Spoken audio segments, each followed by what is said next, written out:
You all stand for the pledge, please. I pledge allegiance to the flag of the United States of America and to the republic for which it stands, one nation, under God, indivisible, with liberty and justice for all. All right, Alice, can we get a roll call, please? Here. Here. Here. Here. Here. Here. Here. Here. All right, thank you. Can I get a motion to have a consent agenda? I'll make that motion. Second it. Peretta, seconded by Alderman Capadona. All in favor? Aye. All right, we're going to approve the, Mayor, yeah. at one point, though, we have agenda participation, and I think these people are here to speak on something on the agenda. Oh, yeah, forgive me. I just wanted to get this off the plate, just 2 seconds, it's easy, Okay. and then I was going to get into it, because obviously we got a big night for it, so. Okay. So just city council meeting minutes and committee of the whole meeting minutes. So can I have a motion to approve? So moved. Second. Alderman Turner, Alderman, drawing a blank here, sorry, Darren. All in favor? Aye. Okay, and then just quickly, approval of the payroll. Can I have a motion to approve? So moved. Got Alderman Turner, Alderman Smith, second. Can I have a roll call, please? Yes. Yes. Yes. Yes. Yes. Yes. Yes. Yes.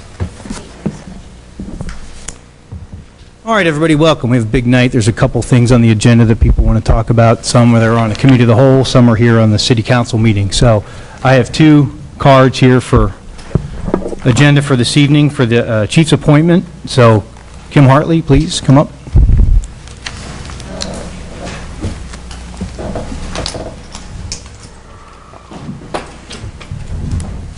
Good evening. My name is Kimberly Hartley, and I don't know if I need to lower that. I want to begin by acknowledging that I am not a resident of the city of Lockport. However, before you decide to disregard what I say tonight, because you feel as if I have no dog in this race, I want to tell you how your decision impacts me. I patronize Lockport businesses daily. My residence is surrounded by the city of Lockport jurisdiction. I have immediate family members that reside within the city of Lockport. And lastly, I have friends on Lockport Police Department. I am not here to say that your other candidate is not a qualified choice. I do not know him. In fact, his qualifications are actually irrelevant to me when you already have the right chief. I'm here to support the qualified person that is currently chief of police. Why would you fix what's not broken? I worked at Lockport Police Department for almost 13 years with Drax. I know Drax very well professionally, and I call him a friend personally. You won't hear me refer to him as Drax, however, through the remainder of my time up here, because he has earned the title of Chief Draxler, and that's what I'm here to talk about. Mayor, you stated in the last meeting that this was new to you, that you have never had to appoint a chief before. And I will tell you that any time an agency gets a new chief, it certainly affects the ebb and flow of that agency. Chief Draxler is the 3rd chief Lockport Police Department has seen in the last 8 years due to previous chiefs retiring. You're looking to appoint a 4th. Make no mistake about it, as I'm sure that retired Chief Kanzora can attest to, it takes time for the department to adjust when there is a new chief in charge. Chief Draxler has been in this position for a year. This adjustment period has already been received and accepted by department personnel, as well as other law enforcement agencies that Lockport works closely with. Now, some of you want to begin again with someone new when you already have a qualified chief in the position. A chief that has done the job of chief and 2 lieutenants over the past year with pleasure and without complaint. I believe it was said by some city council members, or one or two of you in the last meeting, that you had received calls from citizens opposing Chief Draxler. I noticed an obvious absence of opposition to Chief Draxler at that last meeting. In fact, everyone in attendance seemed clearly for the appointment of Chief Draxler. In addition, almost every member, sworn and civilian, of Lockport Police Department approves of Chief Draxler's appointment. When you have the majority of your police department asking you, as city council members, to appoint Chief Draxler, and you as a council go against this, you most certainly will have a drop in department morale. What motivation does a young officer coming to Lockport Police Department have if you say to them that their 26 years of service, 26 years of dedication, and 26 years of loyalty, time given to the department without pay, support from fellow officers, and support from the community, in the end, does not mean anything? If you vote against Chief Draxler or do not appoint him, you're telling this young officer that all this time, while he or she has had his eyes on the prize, the potential of possibly becoming chief one day, that you as a council will disregard all that he has given to your department. The fact that he has gone through the ranks, paid his dues, in the end does not matter, because you as a council will appoint someone from the outside, regardless of his years of service, dedication, and loyalty. Each of you sitting up there represent the voting citizens of Lockport. You are elected as leaders of this community and trusted to do what is right for Lockport residents, not vote based on personal agendas. I have a quote that I'd like to share with you that is relevant to being a leader. A true leader has the confidence to stand alone, the courage to make the tough decisions, the compassion to listen to the needs of others.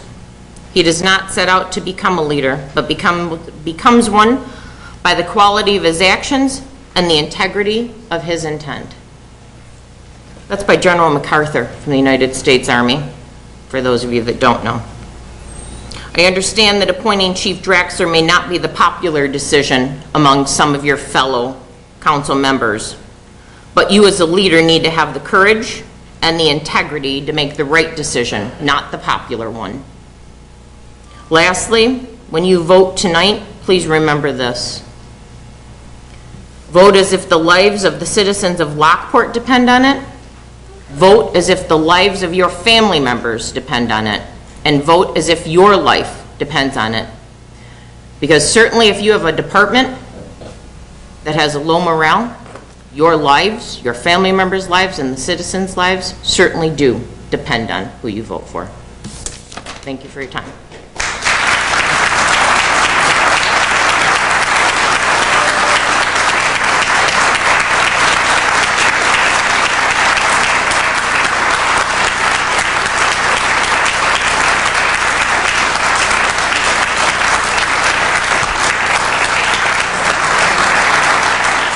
Tom Finnan, you ready to speak?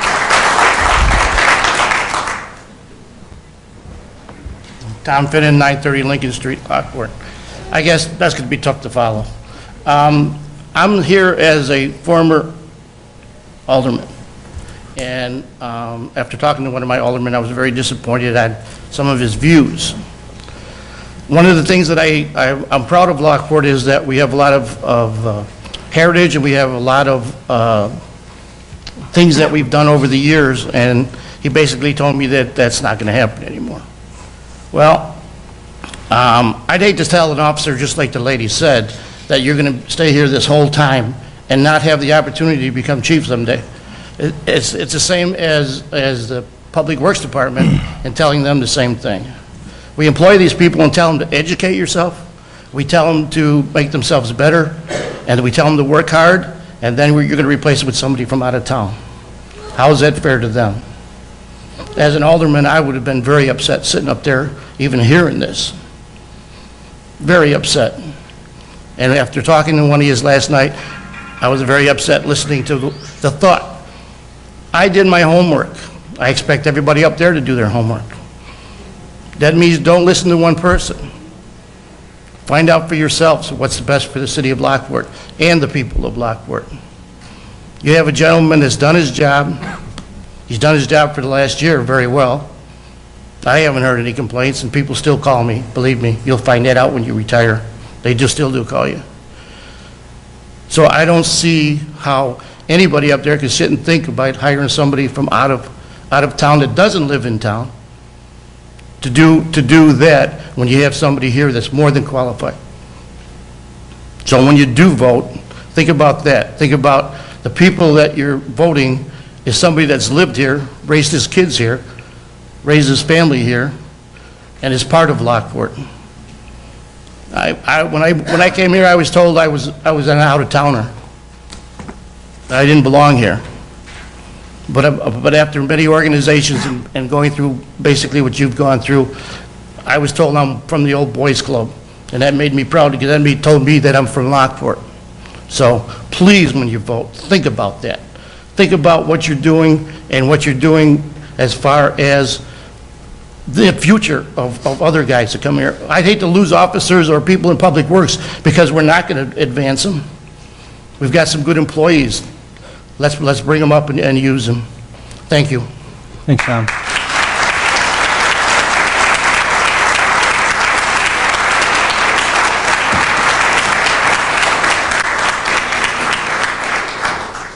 All right, folks, thanks. Let me kind of talk about how we want to do this. I'm going to read a statement, give you a reason for my decision after we're done. I know the aldermen all want to talk a little bit, make a statement about, their feelings and where they're coming from on this. After we go through that process, if there's anything I think needs to be addressed, I will address it. I'm really not interested in any cross debate between aldermen. We've had that out in executive session. If we need to talk about anything, we can talk about it with the chair and the aldermen. Let me give you a little heads up on where I'm coming from. As the mayor of Lockport, hiring and appointing staff to fill the various department head positions is one of the many duties and responsibilities that I have. When I took office this past May, there were 5 positions that needed permanent appointments. There was the city administrator, engineering, public works, economic development, and the chief of police. And for various professional reasons, we were able to confidently fill those first 4 positions without the assistance of any outside professional consultation. Now, from time to time, Lockport government has in the past sought professional outside consultation to recruit candidates for specific management positions. One reason we have done this is that when the professional scope of the job we are filling is outside of our own skill set. Likewise, when passions and friendships are running high for and against the acting police chief, which I feared could be based on reasons other than qualifications or even grudges. I wanted to make sure that it was not either one or the other, why there was so much petitioning going on. I felt it best decision for myself and the city council was to seek input from a professional consultancy firm. If for no other reason, the spirit of neutrality and merit-based hiring was at stake. I am committed to governing the city in a business-like manner, removing as much politics as possible and maintaining high standards free of political influence, friendships, crony politics that have crippled so many of our governments for so long. Now, when it came to nominating the chief of police, I faced several crucial decisions. As mayor, I'm tasked, of course, with nominating the best and the brightest candidate available for hire. But, as Kathy pointed out again that I said last week, or a month ago, I'm not an expert in law enforcement. The city council as a whole are not experts in law enforcement. And we all know that it is a rapidly evolving field of expertise. This position involves the public safety of our families, our children, our schools, and so much more. Arguably, this decision of today's society is more crucial than ever, and it's one I was not willing to make casually. I do not need to inform any of you the tragedies that we see all too often in our nation's schools, just as one example. The chief's position is important for our safety. Therefore, I chose to utilize the service of the Illinois Chiefs Association of Police to help find the most highly qualified candidate to run our police department. This was the most nonpartisan, unbiased, professional way I could trust to choose a person for this very important position. The only stipulation I gave the IACP was to include our interim chief in the final 6 candidates for consideration. and in doing so, our interim chief would be given an equal and open opportunity for consideration in the position. The process has been open and transparent for all council members from the beginning, with the opportunity for all voices to be heard and opinions to be considered. The IACP put the candidates through a very intense and thorough process that included interviews, written exams, mock drills. Aldermen who are required to give consent to the chief position by voting on the nominee at a city council meeting were invited to observe the process and ask questions of the IACP. And only 3 of our 8 aldermen took the time to participate and witness in part or all of the process. Some of the most vocal critics, who to my knowledge have no or limited experience in law enforcement management, were unfortunately absent. If they had attended, they would have experienced a very educational and eye-opening experience. They would have witnessed firsthand each candidate's skills and actual abilities. It was disappointing, however, it had no impact on the IACP's determination, which they were hired to perform. The IACP produced a comprehensive analysis and ranked all 6 candidates in order from 1 to 6 as recommendation to the City Council. The Illinois Association of Chiefs of Police process was a merit-based and non-biased. The top-ranked candidate was clear, and that person was Terrence Lemming, a lieutenant colonel in the Illinois State Police. Having interviewed Lieutenant Colonel Lemming myself, along with our city administrator, having in-depth conversations with his references, I feel very strongly that Lieutenant Colonel Lemming's extensive experience as a commander will ensure that our police department provides the best possible protection for the citizens of Lockport and will be a great mentor for the dedicated officers who serve with them. This decision will affect the direction of our police department for some time and setting the tone of those hired to protect and serve our community. Now, I want to personally thank Dave Draxler for participating in the process and having kept the department afloat during his term as the interim position. Lieutenant Draxler, if this vote goes for Terrence Lemming, will be part of the management team of Lockport Police Department and will continue to be a great asset for our department. I will continue this process of utilizing professional consultation when it's necessary. It was part of my pledge to you as mayor when I sought the office to run the city like a business and remove the politics of bickering, favoritism, and inefficiency. I want to thank the residents and the council members for their input in this process. It's not an easy decision. I look forward to optimism and enthusiasm for any future challenges that we have. That said, we'll go through the aldermen. Now we need a motion. Oh, okay, that's fine. Let's do a motion to appoint Terrence Lemming as active chief, or as chief of police for Lockport, please. I'll make that motion.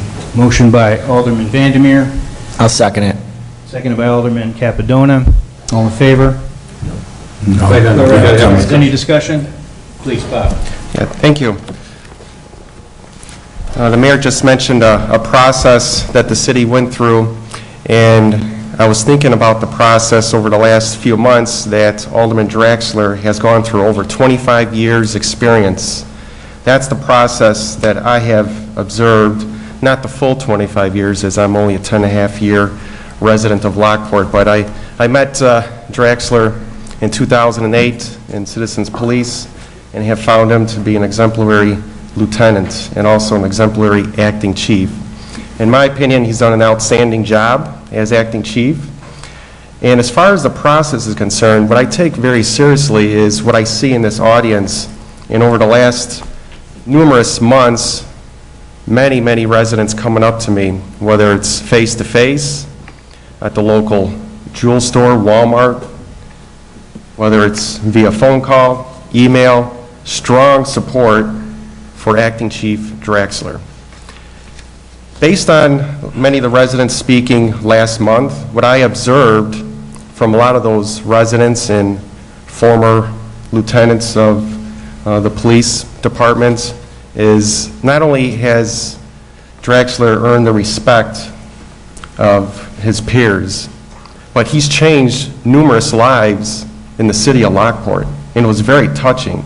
And every time I think about a lot of those statements that I heard last month and Ms. Hartling with some of her statements, it's very touching for me that we have a more than qualified candidate right here in Lockport that, in my opinion, should be chief.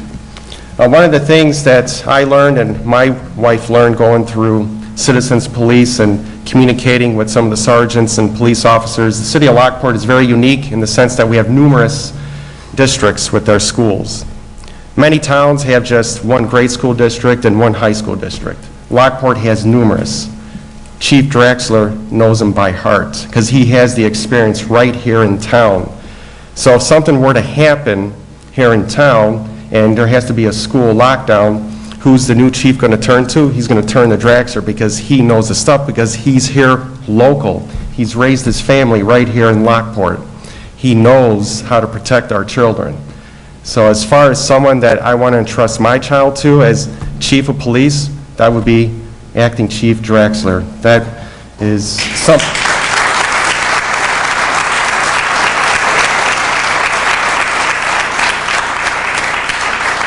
Acting Chief Draxler has shown great courage by doing numerous jobs at once. Ms. Hartling mentioned that he's done the job of 2 lieutenants and acting chief. As a matter of fact, Alderman Deskin a few weeks back argued he's actually done 4 jobs at once and did it all with a smile, with great courage. A lot of residents recently, they're giving me phone calls and emails concerned about the potential, well, if this new chief, is he going to get a pension from his previous position and then Lockport's going to pay him a salary? And then I'm starting to hear double dipping and so forth. That's something that the residents are very concerned about. So if that is the case, the residents of Lockport will be paying taxes to support not only his pension from the state of Illinois Police, but also his salary. What kind of income will he be making? I'm sure he's more than qualified, but if he ends up being chief, that will be a topic of discussion, a heavy topic of discussion for many months to come. Morale, I'm very concerned about morale within the police department. I'm sure everyone will be very professional, whoever the chief will be. They'll do their job in a very exemplary fashion, but Ms. Hartling mentioned something that's very compelling, and that's here we have someone that's worked all these decades to work his way up to be chief, and this is his opportunity, not because he's a nice guy, because he earned it. He has earned to be chief, and now it's taken away from him. So we might have some excellent sergeants or officers that would love to have their full career here in Lockport. Now they might be thinking, well, maybe I'll go to another town because I'll have a better opportunity to move up the ranks over there. So I'm very concerned about the morale.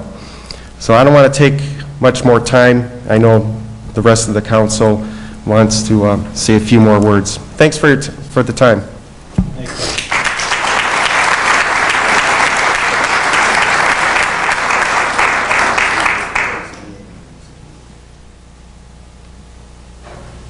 Okay. For the last year, Acting Chief Draxler has led our police department. In that time, our crime rates continue to drop. Our officers have received accolades from residents, other municipalities, and government agencies.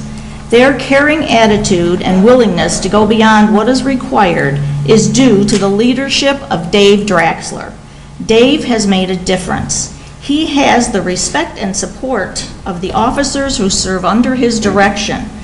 Dave has improved the technology necessary for our police force to do the job at a high level. So why are we having this upheaval? Politics, pure and simple, no matter what is being said.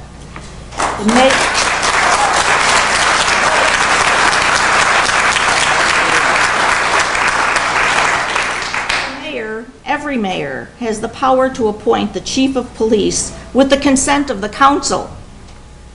This council is not 100% behind this move. So this appointment is likely to be made solely by the mayor and the bee in his ear. The mayor, by his own admission, knows very little about police work and stated he didn't even know Dave until after his election. Yet he wants to shake up our police department. A police department functioning exceedingly well. A search was conducted and paid for with taxpayer funds to find this polished candidate from outside the department, outside the city, and who has never served as chief of police. He is a well-paid lieutenant colonel with the state police. The police force run by the state that can't say no to itself. A state that sees taxpayers as a money tree, a state whose leaders have dragged us to the financial bottom, and now we intend to hire place him in a high-ranking position, a high-salaried police officer at the helm of our tiny police force and our city. What would qualify a state police officer to head a police department? Nothing. They are not out among the people like a police officer is. They serve districts. Our police serve neighborhoods, blocks, homes, and people.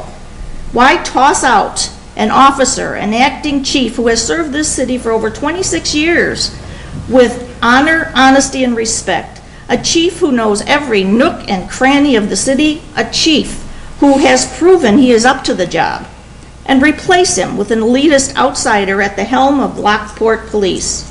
It's politics, plain and simple. I would like to comment on the $7,000 report, but our attorney has made that impossible. This is what you're allowed to see. Denise, While- hold it up so everybody. Page after page you can't compare what was said, this is what we have. While I had requested that a background check be done, none has been done to my knowledge. In this day and age, that should be an automatic requirement for anyone in a sensitive area of employment. The fact that the mayor's choice is very personable, and he is indeed that, does not make him the best person for this position in this city. Having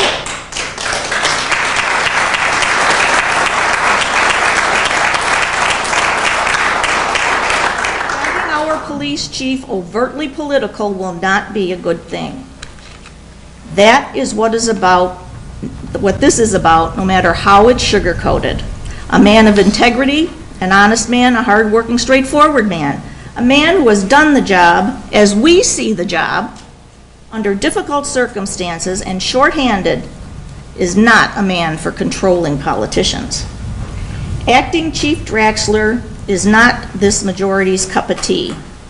So lock your doors and hold on to your wallets. This could be just the beginning. Personally, I want to thank Dave Draxler for the professionalism with which he handled himself in this adversity, always with dignity and perseverance to his officers and his community. Thank you, Chief Draxler, and know that no matter what is up here, the citizens respect you and thank you for your service, and this is just a shame.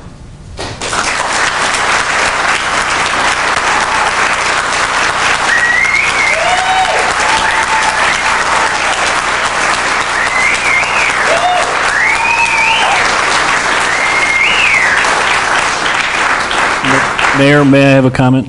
Mayor? Just point of clarification, there was a background check. My apologies that we did not share it to the council. It was clear and exemplary.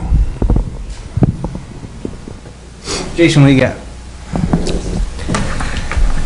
When this issue came up and political pressure quickly escalated on both sides, I strongly supported the idea of a nonpartisan committee who frankly knows much more about police work than anyone on this council to come in and advise us. Yes, we did spend nearly $7,000 on this process. I think the number is $6,700, but I believe it was well worth it. I was upfront with everyone, including Dave, letting them know that I was not an expert in police matters and that while it would not be the sole purpose of me making a decision, I would heavily weigh the outside professional's opinion when making this decision. I approached this search with an extremely open mind. I have had dialogue with the mayor, most of these council members, police officers, auxiliary police officers, residents, and business owners. Throughout the process, I was one of the few who sat through the entire all-day exercise by the Illinois Police Chiefs Association. I have pages full of notes. I read the report as they handed it to us, and Denise and I stuck around and I asked, I don't know, probably 30 to 45 minutes between the two of us of Q&A. I think I probably kept them here longer than they wanted to be here. But I was very diligent in making sure I got all my questions answered. Additionally, I have done further research, including spending a pretty good amount of time reading the Illinois Pension Code. I found the process to be extremely thorough and very fair. It did exactly what we asked it to. They provided a professional assessment without any bias of politics. As a matter of fact, Denise and I were the only ones even in the room that had a vote outside of the mayor. There was clearly no council here pressuring the process. Personally, I know everybody has things going on. I wish more aldermen would have been here to witness the process, but it was clearly outside of any bias of politics. I wish I could share the entire report with everyone in the room. As Denise alluded to, it has been very heavily redacted. It is a personnel matter, and that is the way these things go. I think the report is very telling. Although I'm not able to share the entire report with everyone, the recommendation is there for public knowledge. And I think the recommendation sums up the findings of the other 17 pages of the report very well. I won't read the entire thing to you, but I will read kind of the key section. And this is quoted from the chief's assessment. Based on the scoring in the 4 dimensions evaluated during the assessment center, candidate Terrence Lemming achieved the highest cumulative score. He possesses the appropriate background, skills, and temperament to lead an urban police department. Lemming performed exceedingly high during all assessment exercises and scored, and emphasis here is mine, the highest in each of the 4 areas individually and cumulatively. Mr. Lemming appears best prepared to have an immediate positive impact on the police department and the Lockport community. Although I am not an expert on police matters and don't pretend to be, I sat here through the entire day scoring the exercise just in my own opinion. My scoring was in complete agreement with the Chiefs Association recommendation of Mr. Lemming. As a matter of fact, as we were sitting here, before we got the recommendation from the Chiefs Association, Councilwoman Marinowski, who I give a lot of credit to for sitting through here, she does not agree with me on many things and has said things about me that I clearly wish she had not said. She sat through the entire process, and I think she was pretty fair in her assessment as well. And frankly, at that time, she indicated that Mr. Lemming was extremely impressive, and she also scored him as the highest candidate to sit through the entire day's exercise. I'm afraid I'm going to have to ask for time to answer that. Oh, that's fine. One thing that did honestly give me pause in this situation of bringing in an outsider is the pension issue. I was not, still am not a complete expert in the pension issue, but I had been hearing a lot of things like double dipping. I assume that Darren is going to reference the article in the Sun-Times that he sent to everybody about a House bill that's out there. And it did bring some concern to my mind, so I wanted to look into that a little bit more. What I came to learn is that it would be very difficult to hire someone from the outside as a chief who isn't eligible for a pension, because the experience that we would require a chief to have, namely police officer experience, some sort of military, some sort of intelligence agency, and at least 10 years of experience in those would qualify that person for a pension. Additionally, this situation actually often works out pretty well for the local municipality because they are able to pay their candidate a lower amount than they would have to otherwise if they were not eligible for a pension somewhere else. However, when researching on the pensions, the Illinois Pension Code, specifically Section 5, Paragraph 3, 111D, I learned a lot more facts than what I've been hearing around here.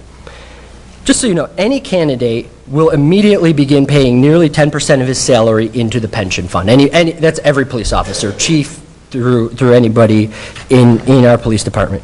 However, is not eligible for any benefits until 10 years of service with Lockport, at which point he would be eligible for 25% of his salary. If a candidate does not spend 10 years with the department, he will have paid into the pension fund and will not receive any benefits from the fund, actually being a detriment to that candidate. In my opinion, if anyone spends 10 years or more as an officer serving the city of Lockport, I do believe that they deserve a pension, that they deserve the pension benefits owed to them through the Illinois Pension Code, regardless of their previous employment history. Personally, I don't love the pension rules. However, Lockport has no choice but to operate within them, and I think we are doing so very fairly. Any suggestion towards double dipping, impropriety, some of the other things that have gone on are frankly not the case here. I understand if you do not like the way the pension system works. Personally, I don't love it either. This is not any of those improper examples that people have been quoting quite a bit. One other thing that I have heard that I gave probably a little less credence to originally, but I still investigated, was related to the rank and file only being willing to work for Dave Draxler or not working hard for another chief. Really, I didn't believe that was the case, but I looked into it. My summary or my conclusion is that we have a very professional police force, and I think that they will continue to serve our community in accordance with the oath that they took. Each officer that I did talk to expressed that they liked Dave and that they would be happy if Dave was the chief. But every one of them indicated that they would be willing to work for another competent chief and that would not be an issue. Also, if anyone on the force is not professional enough to work under new leadership, I think that actually is a larger problem than the one that we are facing now.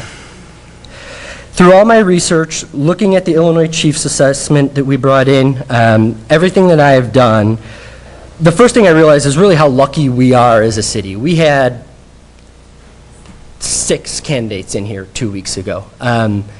Clearly, we're really focusing on 2 at this point, but we had some very high caliber candidates that want to serve, that interviewed for the opportunity to serve Lockport and their residents.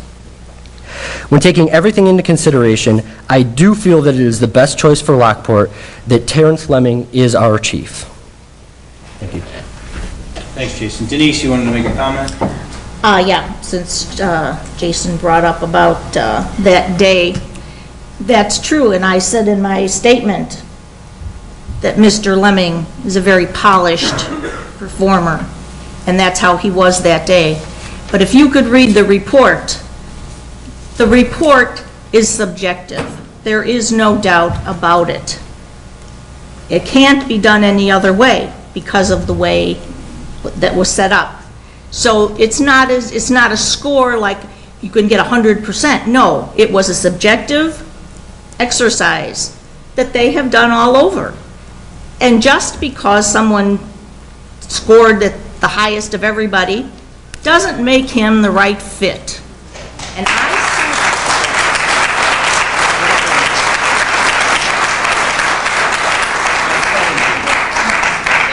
I sent him, because we have the report and we can discuss it among ourselves, I sent him examples of where I had a problem, and I did not receive any reply back. Denise did send me something questioning some of the scores. Fairness of the scores, yeah. Right. I didn't take it as the fairness. She did question a few of the scores. We're not able to discuss the scores here, but nothing that would have swayed the top candidate, I think is fair to say. All right, thanks. And just so we understand, everybody's opinion on this is subjective. There's no objective thing that came down from God on this. Everybody's opinion on this is subjective, Denise. Right, what do you got? Well, I didn't come with a prepared statement. I thought our first speaker tonight summed it up for me. I have voiced almost word for word your opinion since May. I've been very disappointed with this entire process. I've been disappointed with the entire evolution of the process. We went from a very competent police chief who was currently serving as 2 lieutenants and lead investigator without any administrative help, and did well. And so my opinion back in May had nothing to do with politics. Yes, I've known Dave Draxler since March of 1993 when I bought a house down the street from him. And that's when we met for the first time. But my decision had nothing to do with I've known the guy for 20-some years. I believed, and I still believe, that our police department has run well. I've heard some things over the past few months about, well, we need to change this or we need to change that. Well, that's absolutely right. We need some changes. We need to change the fact that we don't have 2 lieutenants. We don't have an operations lieutenant or an administrative lieutenant. We need to change that. And I'll be very disappointed when somebody other than Dave Draxler says, I need 2 lieutenants. We need more police officers. I'm going to be very disappointed when somebody says, we need new police officers. We could have fixed this up here. And I believe that every person who has sat up here for the past number of years has to take responsibility for this. If there have been problems within the police department, of which I know of none, then it was up to those that were elected to make suggestions. We haven't since May. So I literally have no idea what we could expect to go ahead from anybody else to be appointed other than Dave Draxler. So the whole evolution of this whole thing went from, well, let's go ahead and let's get a city administrator. Fine. I was ready to go ahead and appoint Dave Draxler at the next meeting. And then it evolved into, let's go ahead and see what's out there and see what we can find. And all I could think of was, we have to pass this bill until we see what's in this bill. And we all know how well that worked out, don't we?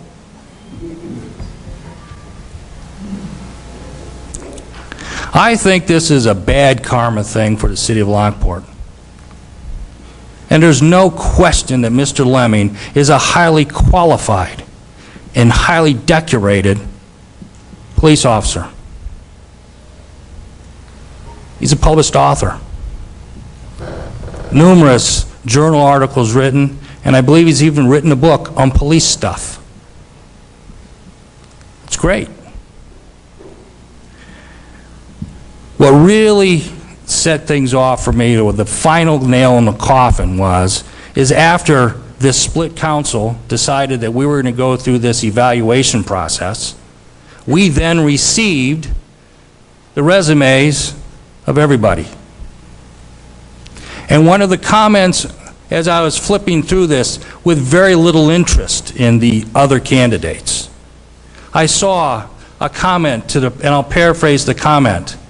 My current salary is over $150,000, but I'm okay with the $110,000 at the city of Lockport. And my question was why? Why would somebody take a $40,000 a year decrease in salary? So I then scrolled back up. There wasn't a birth date on there, so I just did a little math. I went 2013 minus the first year that they were elected. And I said, oh, gee, no wonder. 30 years. Oh. I wonder about the other guys. Wow, same thing, except for one, not including Dave Draxler. So I thought, what a gig, man. I like a gig like that. I like to retire, get my pension, and go get another $100,000 a year job. What a deal. What a deal. And I'm going to go ahead and be responsible for that. I'm going to go ahead and I'm going to supplement somebody's salary to the tune of $400,000 plus benefits for the next 3.5 years. I don't think so. But it's not only me. Representative Jack Franks, a Democrat from Marengo, last month introduced new legislation dubbed the Retirement Means Retirement Act. And he takes aim at so-called double dippers, public employees who draw a public paycheck at the same time they draw a public pension. And if Mr. Lemming was not getting his retirement, getting his pension, and then taking this job, he would be a fool.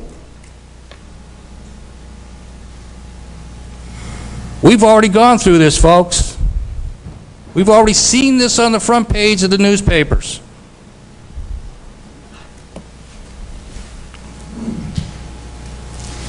I was not in favor in May of any other candidate other than Dave Draxler. I'm not in favor now.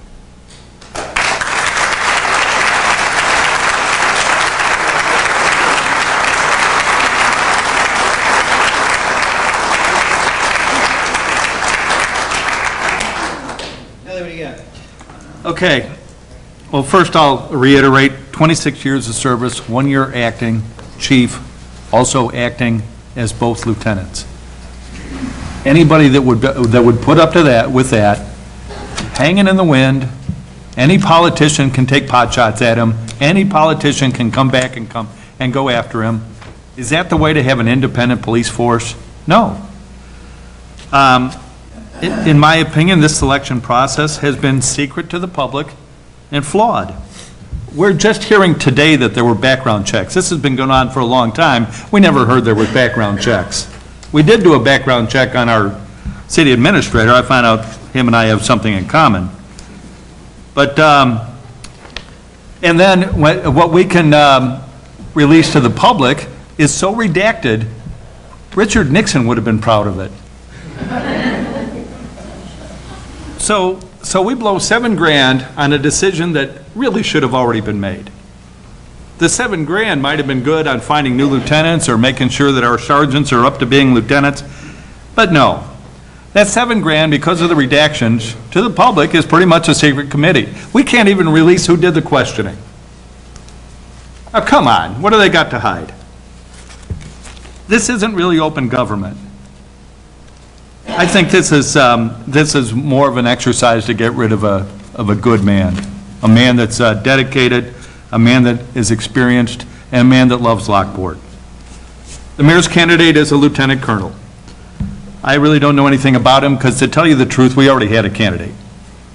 So I really didn't buy into this whole let's go out and look for others. I was told by the city administrator, we're not looking for any double dippers.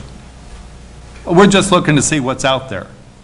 Apparently they didn't find enough out there, so the rules changed. Rules changed, and all of a sudden we've got double dippers.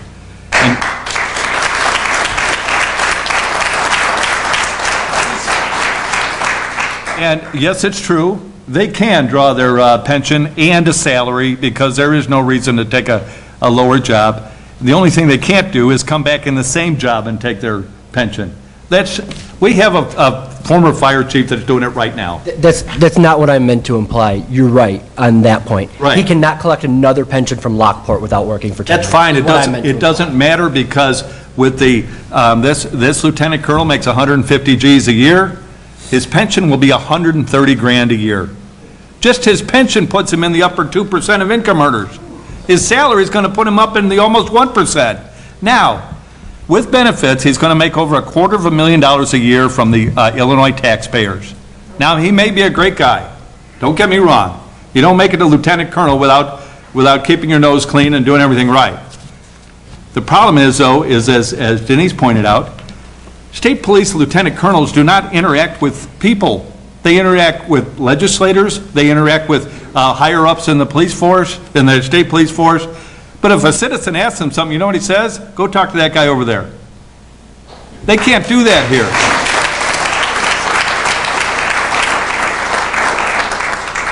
And the other thing that we're talking about, he's a lieutenant colonel in the state police. We have an experience here in Will County where we have a high-ranking official now in the Will County Sheriff's Police that also used to work for the state police, that's going to be in court on January the 10th, because, as it was said in the newspapers, there may be an issue where he ordered an employee to hack into his wife's iPad. Now, he was a high-ranking state police officer. He moved into the Will County Sheriff's Police, and now we have an embarrassment. I hope he's proved innocent, Kelly, stay on topic. I mean, you're talking about another Hold on. We've heard petty complaints from politicians about Dave. You haven't heard them because they've been in executive session. Some of them have been pretty silly. We have had no complaints from any citizens. We've only heard praise. Now, I was first elected to the council in 1995. Some of these guys were pretty young when that happened. Now, I just turned 60. I was a lot younger then, obviously. And all the past chiefs, I worked with all of them. And they were all good guys. Some were a little rough around the edges, but they were all good chiefs. Some of them, some employees didn't like, but you know what? Give me a leader that some people don't like, and I'm kind of worried about that. So the thing is that with that, I've seen the police department work all of these years. Now, I haven't been on continuously that time, but that's 18 years. And in that 18 years, I've seen police officers, I've responded to police officers, I've phoned in complaints. I never had a problem with them. I've known the cops. You know, I'm a guy that's in bed by 10 o'clock at night. My wife and I work together in our own company, and we work a lot of hours, so we see a lot of each other. And but you know, I'm not somebody that goes out and gets drunk every night and has to worry about DUIs, or some politician that says, oh my God, I've got to have an in with the police department. I really don't anymore. I really don't know most of the officers, and because it's not really my job. My job is to know the chief, and I know the chief, and you'll see, I call him the chief. Now, we had a situation where an alderman went to there was a union meeting. And the union meeting, the topic of discussion was going to be the endorsement of the chief. And now, you didn't have to go to that union meeting. There's no mandatory. Nobody showed up with guns and said you got to be there. So they were all voluntary. They went to the union meeting, and one of our aldermen made it a point to speak against our chief. At least speak not in favor of our chief. Well, this is how the rank and file responded. 95% of them voted for the chief. So apparently they didn't take that quite seriously. Now, the candidate that wants to be chief, Lieutenant Colonel, he lives in Lamont. There is no pressure on this from the majority on this council to make him move to Lockport. This will be the first time since 1830 that we'll have a police chief that doesn't live in town. That's ridiculous.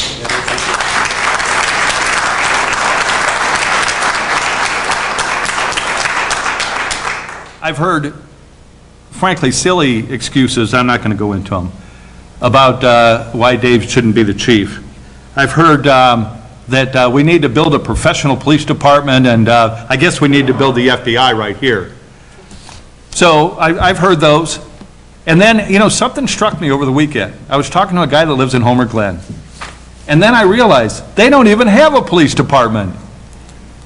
Now, Homer Glen has some very expensive homes in it. They're not worried. They have Will County Sheriff's Patrol officers. So our city has a police department. Our city has a chain of command, a structure. In Will County, yeah, you have deputies that are assigned to Homer, but that can change also. It's not like in Lockport, where in the older part of town, a lot of people knew those guys. They grew up with them, etc. The same with the chief. Family was here. He's here. He's, you know, you got to say something about a police officer that lives in town. You got to say something about any employee of Lockport. One of the reasons that Lockport and every other city on their plan commission has to, those plan commission members have to live in town. And the reason is they have to live under the rules and laws that they present. Now, I want the same thing out of a police chief. I want him to know, I don't want some guy coldly saying, yeah, that's the best decision. I want somebody to warmly saying, I know that situation, I know those people. Dave does. Dave doesn't need a GPS to go anywhere.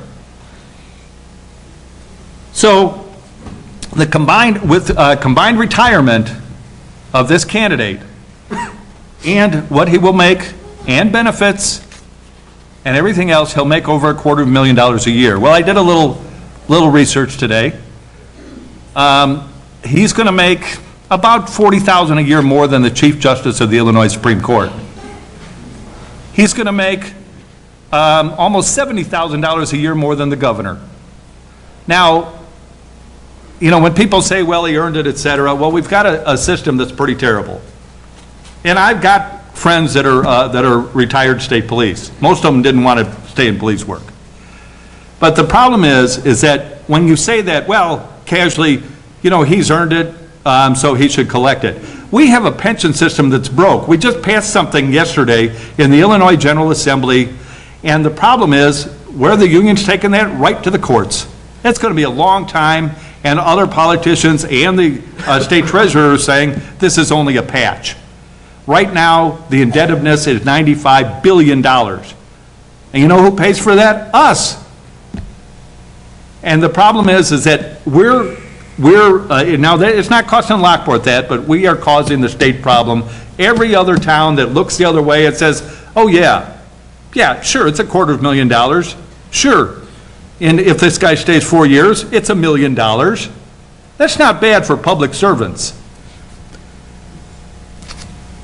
Anyway, and I'll end this up with the mayor wants to make, and this is kind of sarcastic, the mayor wants to make Dave the deputy chief. After all Dave's been through, I think what he probably wants Dave to be deputy chief so he can teach the new guy how to be the chief.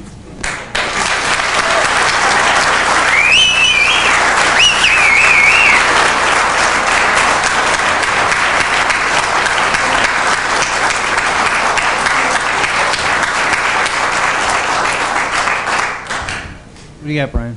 Yeah, a few things. I'm like Darren, I don't have a speech either, but it was well thought, Darren. A few of the comments that were said, there's no sense of repeating, but a few things I do want to talk about is that I'm not here as a state rep or anything. I'm here to talk about the city of Lockport. So the problems with the state, you need to talk to the people that deal with the state. We're not state people, okay? So we're local government. First of all, I'd like to ask Dave a question. Dave, do you have to be a police officer? In other words, does it require you to live in town to be a police officer? No, you don't. Okay, thank you. So with that, what I'm trying to say is you can be an officer that lives in Plainfield and still become a chief in Lockport. So if we've got the attitude that you have to live in town to be a police chief, I don't know if we want to do that one. The second thing we can talk about is the pension. We're talking about double dipping. I quite don't understand that.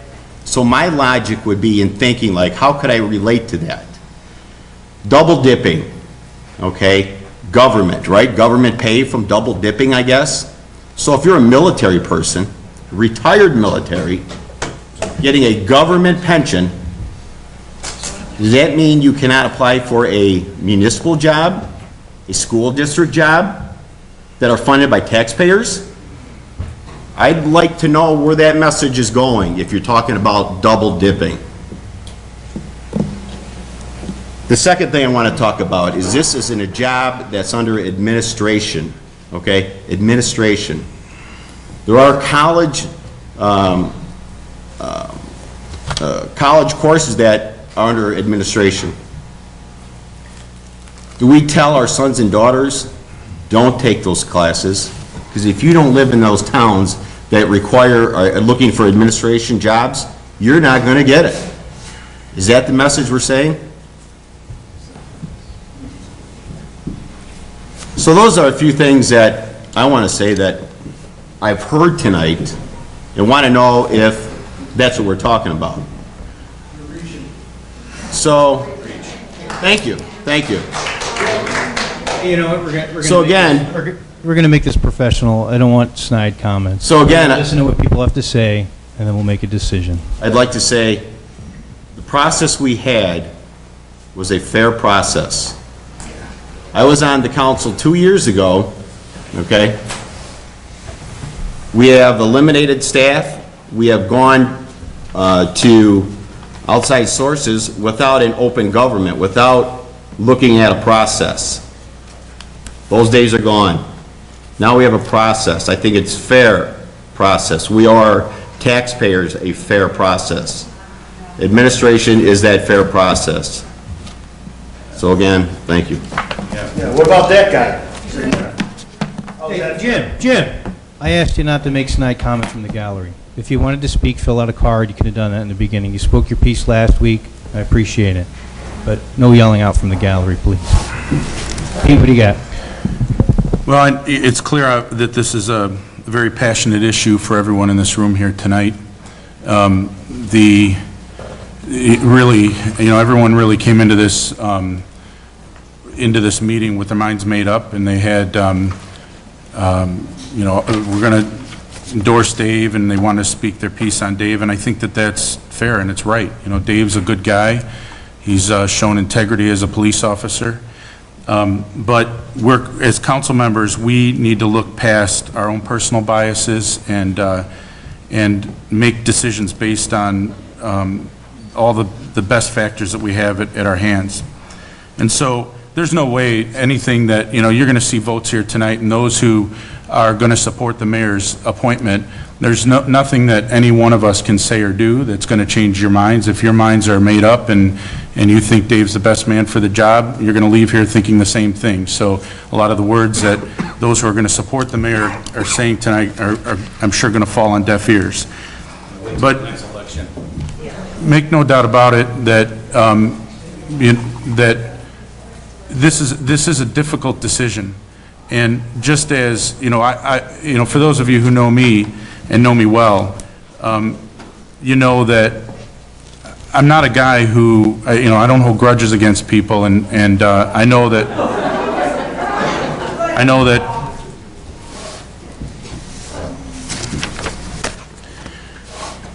and I try to do the most professional thing and what's right for the city of Lockport. My family, I'm raising my family here, and I want to make sure my community is safe just like all of you.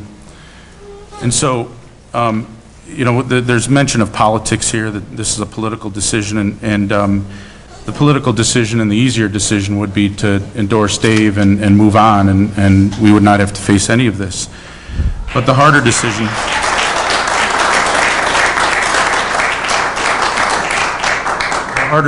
and the right decision is to remove all the bias that exists surrounding this decision and lay out all the facts on the table and make a decision based on what's right for the city of Lockport objectively. And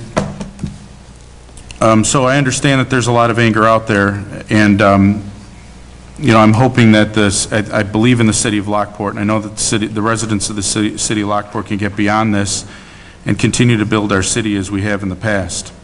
And I don't, this action tonight is not about Dave Draxler. The action is about an appointment made by the mayor.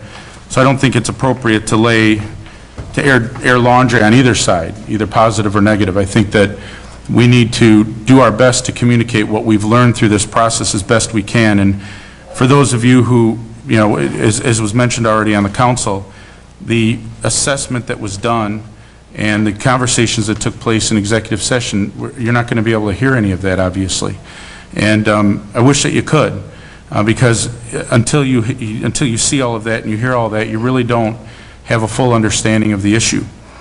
And so all that we can do here is take what we've learned through the process and apply it to the decision we're going to make. Now, the issue of double dipping and some of the other things that we're heard here about, the qualifications of a state trooper based on his position are all distractions from what we learned.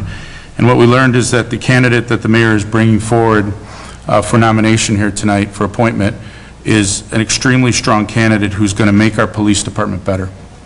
And, I know a number of the police officers, obviously having worked for the department, and I know that those officers are going to get behind the new chief because they're professionals. And our police officers love the city of Lockport.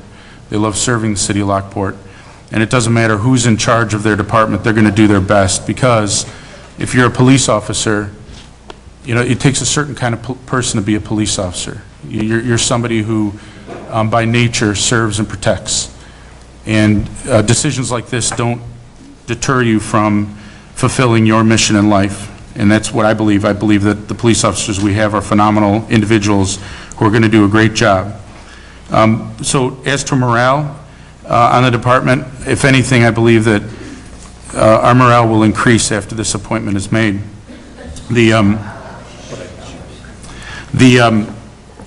What we learned through the assessment is that, you know, and I've talked to several state troopers who are familiar with Mr. Lemming, and, you know, I still work with a number of them on a security detail. And to a man and to a woman, they love this candidate. And, you know, I asked them a little bit about him just to kind of get an idea of who he was, since none of us knew him before the process began. And every one of them loved him, and there was even one of the troopers said to me, I can't even believe that man's available to you to a point. He's such a phenomenal, he's a police officer's police officer, the consummate professional. You know, you're all here, rightfully so, you fill the room to support Dave. Our candidate that's being nominated today could do the same. They're both good men. They're both going to be good leaders working for the city together. And I'm hoping that the residents who are here can get beyond it and support the efforts of both Lieutenant Draxler and the new chief. This is a hard thing to do. You know, I've known Dave a long time. I look out at this room and I know many of you. You know, I taught your kids in DARE. I helped you as a police officer in any way that I could. And, you know, I'm the one who's going to have to face the sneers moving forward as I drive the city and shop with my family. And you'd have to ask yourself, why would I be willing to do, what on earth is my incentive to do that? And I'm hoping that you all give me the benefit of the doubt, just as I would you, to believe that the reason I would make this decision is because I'm doing it because I believe it's the best thing for the city of Lockport. No other reason. And so it could have been very easy for me, and I know from the response that Brian received that for him as well, he's a longtime resident, the easiest thing for us to do would be to not support this decision and get behind Dave. But given the information we have today, what we've learned through this process, this unbiased, objective, thorough process, is that there's a wonderful candidate that can take the helm at the Lockport Police Department, and we want to get behind him. So I hope that I haven't, you know, by my remarks and by the vote I'm going to make today, altered too many friendships I've had in the city of Lockport, and I hope that we'll all live by the Christian ethic and move forward from here. I'm always willing to talk to any of you after the meeting. If you want to call me, if you want to email me to more fully understand my rationale, I'll take all the time that's necessary to do that. But I'm going to face you eye to eye. I believe in my decision for reasons, and I think pretty good reasons, and I'm willing to talk to you one-on-one, man-to-man, man-to-woman, however you want to do it, to express those reasons to you. That's all I got to say. Thanks. Chris, what do you got? Obviously, this decision it's a difficult one. It's not an easy one. And for a lot of us, it's not a popular one. And clearly, Dave's not only an outstanding police officer, he's a great individual that's well loved by his community, and he's an asset to the city of Lockport. And I say that because I spoke to a few residents about this decision, and I think that there's a misconception out there. I think that there's a misconception that this decision comes down to, and I think it was even mentioned up here by one of the aldermen, that it's a desire to get Dave out. And I can clearly say that I don't think anyone up here wants that. I think that everyone up here believes that Dave's an asset to the community, and everybody wants him involved in the city of Lockport. That being said, when the decision was made to open up the chief position to applications, I pled that it be done right. If that's what we are going to do, that it be done right and we take politics out of it. And I think that that was clearly done. I trust in the process that the Illinois Chiefs did.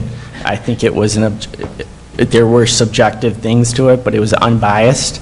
I think it clearly took all politics out of it. I was impressed with the process. I spoke to professionals in the law enforcement community outside of this area that had no skin in the game, who couldn't have better things to say about the process, about the Illinois Chiefs of Police, about what they do, about what they're about what they've done in other communities and been doing for many years. And I've always been on record that I want, in our leadership positions, in our administrative positions in this city, I want the best and most qualified candidate for that position to lead our city. And I think if you do that, you can't go wrong. I don't care who that person is. If it was Acting Chief Dave Draxler, I would have been more than happy. It wasn't. And I have faith in the system that we used, and I fully support that system. And for that reason, I will be supporting the mayor's decision to appoint Terrence Lemmy. All right, let me say a couple things as we close this. You know, I take this job seriously, which means I didn't come in to coronate anyone. I came in here to pick people based on merit, based on consultation. I've listened very carefully to everyone here. In fact, the only thing I have an issue with in this whole evening is the comment from you, Denise, saying this is all politics. You know that I've thought very deeply about this conversation, this whole topic. You know that. My effort to go to the Illinois Chiefs Association was to actually remove as much of it as possible. I did not want to review applications on my own because I didn't want to be involved in it in such a way that made it look like I was picking somebody or making favorites. I did my best to find a way to be as objective as possible. So that's the only thing I take issue. People want to talk about and debate whether this is double dipping or not, whether Dave's the right candidate or not. That's fine, that's honorable. I have no problem with those comments and those things and people's ideas on that. The idea of it being politics is the only problem I have with it. Now, I agree that the report should not have been redacted like it was, Denise. That wasn't my call at all. I asked Ron to just, hey, could you just take out names and just put everything else in there? And the only reason I asked to take out names was just simply because other people may be running for jobs that, you know, their current employers don't know about. But it's not my call. Ron did what he did, and that's fine. This was to insinuate that this was somehow us who made that call is not accurate. Now, I went through this process now, and I have thought carefully on it. I can't tell you how many times I'm sitting at the kitchen table and my wife's like, what are you thinking about? Are you thinking about the Chiefs position again? Yes, I'm sorry. It's on my mind all the time. And I'm going to do my job, which means I'm going to pick the best, highly qualified candidate. And that's why I nominated Terrence Lemon. So I think personal, Dave, this is a personnel decision, not a personal decision. It's a staffing issue. I'm going to have Terrence come in here if the vote goes the way it goes. And I believe he's going to do a great job. And I believe that, yes, the officers are professional. It's just like when I was in the Navy. We change commanders all the time. We don't throw in the towel and quit. We go with it. That's our job. Officers are highly professional, and I know they're going to do a great job, and I believe that Terrence is going to do a good job within the department. And also, I didn't recommend that Dave be deputy chief. I've already told you I'm not a law enforcement person, and I don't know the structure. That was Terrence's recommendation, so it wasn't mine. If he makes that recommendation and thinks it's the right move, then great, I'll support it. Everything else I think has been talked about by other aldermen, whether it was the double dipping, which I don't agree with.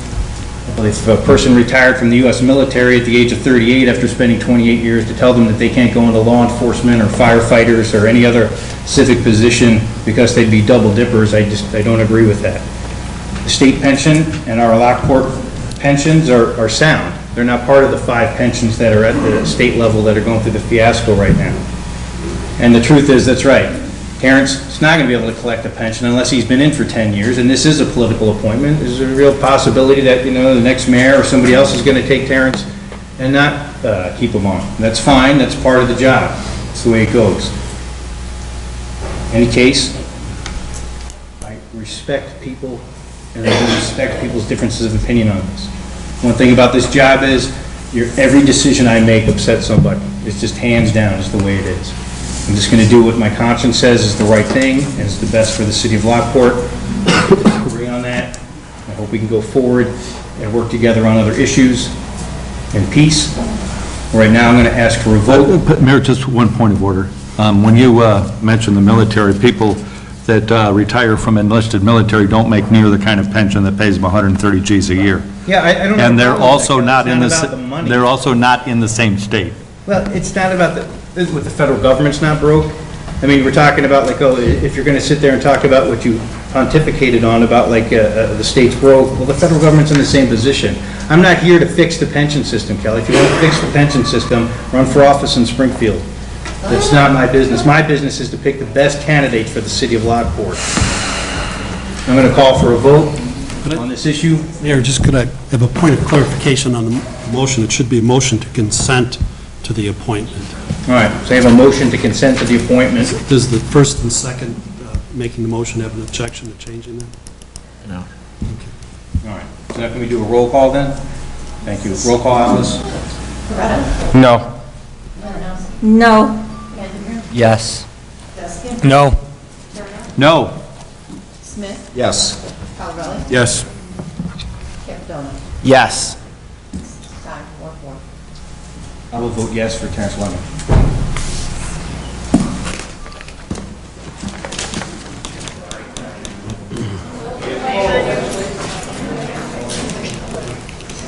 Of course, the officers are going to comply. They have no choice if they want to continue working.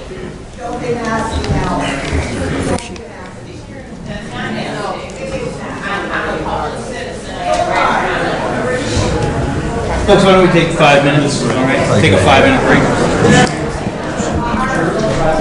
Need a motion to I'll make that motion. Second.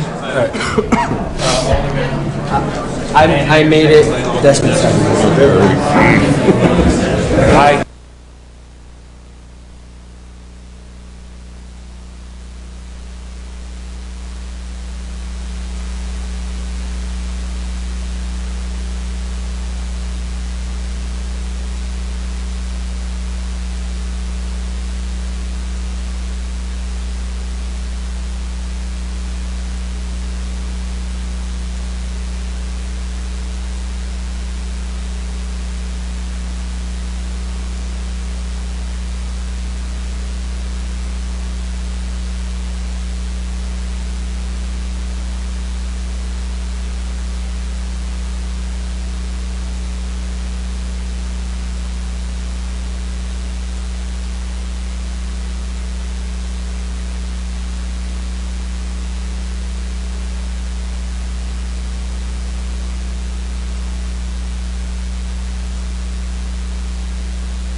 And I don't, I agree with Can even congratulations. that's all that should have been, was just the. I think everybody agrees. Thank you, Kathy. All right, we're going to come back to order, folks. See, we've lost a few people. Older people, please return. Pete, Chris. Wow, Hey. You gotta get out. There you go. That's right. Was it his? No. Oh, could have been.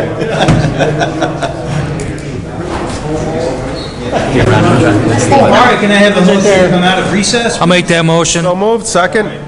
Alderman, my goodness, I keep forgetting your name today. Alderman Should I- Deskin, should I- second. Should I say, I have my beer? That's what it is. All right, all in favor? Aye. I'm so happy to be. Oh. All right. Next item, we have the clerk's report. Alice. Executive motion to approve the executive session minutes of November 20th. So moved. Second. All right, all in favor? Aye. All right, Mr. Brown, what do you got? Thank you, Mayor. I'm looking for a motion to approve the various bills as presented. So moved. Wow, as I can use. Second. All right, seconded by Alderman Valarelli. I have a roll call, please. We'll call Coretta, Yes. Marinowski. Yes. Vandermeer. Yes. Deskin. Yes. Turner. Yes. Smith. Yes. Calarelli. Yes. Capadona. Yes. Did we hire a new clerk? Okay. Thank you, Mayor. For my second item, I'm looking for a motion to pass ordinance number 13025, an ordinance for the levying and assessing of taxes for the city of Lockport, Will County, Illinois, for the fiscal year of said city commencing July 1st, 2013, and ending June 30th, 2014. All right. So moved. Second. Oh, sorry, did you get that? Alderman Turner, seconded by Alderman Deskin.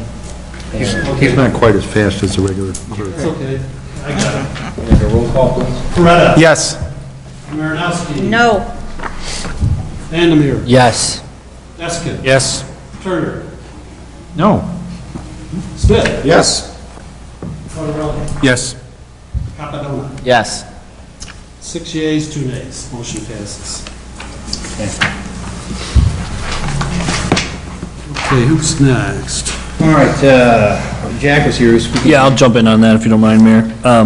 We were proposing and amending the raffle ordinance. There was a raffle and chance ordinance passed by the council on May 2nd of 2013. We've kind of re-examined that. We got a lot of feedback from the schools and the VFW and the Moose and alike, and really the intent of the ordinance originally was to comply with the Illinois General Assembly's Raffle Act. But what we kind of discovered was a lot of the raffles in town are very small amounts of values. So the fix was that we're going to propose a Class B license that would require everything that we previously had in the ordinance, and then allowing those of the Class A, which would be smaller than $5,000 value, allowed to proceed without having to obtain a permit from the city of Lockport. That's basically the change we're proposing. Okay. May I have a motion to pass? I'll make that motion. Question? Yes. Oh, yeah, I'm sorry. Discussion. How will you know that the value is under $5,000 if they don't have to do any applying? That would just be an investigative item. If people self-police on permitting all the time, I mean, hopefully, we will communicate that. We'll send out all the, matter of fact, part of the feedback we got was we sent out a letter from the clerk's office alerting all those that have done previous raffles that this was changing. That kind of brought up the feedback. So we'll be re-communicating with all those folks. But, I mean, to answer your question, if someone was having their own raffle privately, it would be tough to police it. It's a honor system. We believe in the honor system. Are you going to give a refund to the ones that, or do How many people have actually paid? I'm going to say, I'm not sure. Matter of fact, I had one hold off. We got one, yeah. We can look at that. If that's your recommendation, we can certainly handle that. We had one come in today that I told them not to process until we figured out what the council's consent was. Cheney Ride for that big motorcycle rally? Maybe. Well, it just Yeah, seems, so we can look into that, sure. yeah, we should refund. Yeah, I have no problem with it. thought we were told when this came through that we should charge a nominal fee, either for paperwork or for, are we okay not charging anything within the, we're trying to comply with the code here? Is it okay to not charge anything? Yeah, as long as the value is under $5,000, we're feeling like, I think the intent was we were worried about kind of fly-by-night operations, and really what we were doing is kind of penalizing the local organizations that we all want to give support to. Many of the high school programs for each athletic department have a raffle that could be worth, $100, and they're having to come in and, because they want to comply with the ordinance and they are knowledgeable of it, they're coming in and paying $25 per raffle, and it just kind of wasn't really the intent of the ordinance. Yeah, no, I get it. I'm fine with this as long as we're still okay within the Illinois code. Yes. For some reason, I thought we had to charge something to be in line with it, but otherwise, I support this. Anybody else? All right, why don't we do a roll call? Is there a motion and a second? I made the motion, we never have a second. Second. Turner, okay. Do a roll call. Coretta? Yes. Marinowski? Yes. Vandermeer? Yes. Deskin? Yes? Turner? Yes. Smith? Yes. Morelli? Yes. Capadona? Yes. 8 ayes. All right, Ron, you taking AT2? Yeah, essentially, if you read my memo, there's a contractor's bond that has to be put up if anybody does work in the city of Lockport. It's $20,000. It's made out to the city of Lockport that the contractor will faithfully perform improvements according to the building code regulations. When that does not happen, a claim can be filed by the city of Lockport against the contractor. That's happened in this instance. The contractor didn't finish the work on some property on Washington Street. There had been a fire. The fire, our building inspector felt there were violations. The building inspector and the owner attempted to have the contractor come and repair them. He refused.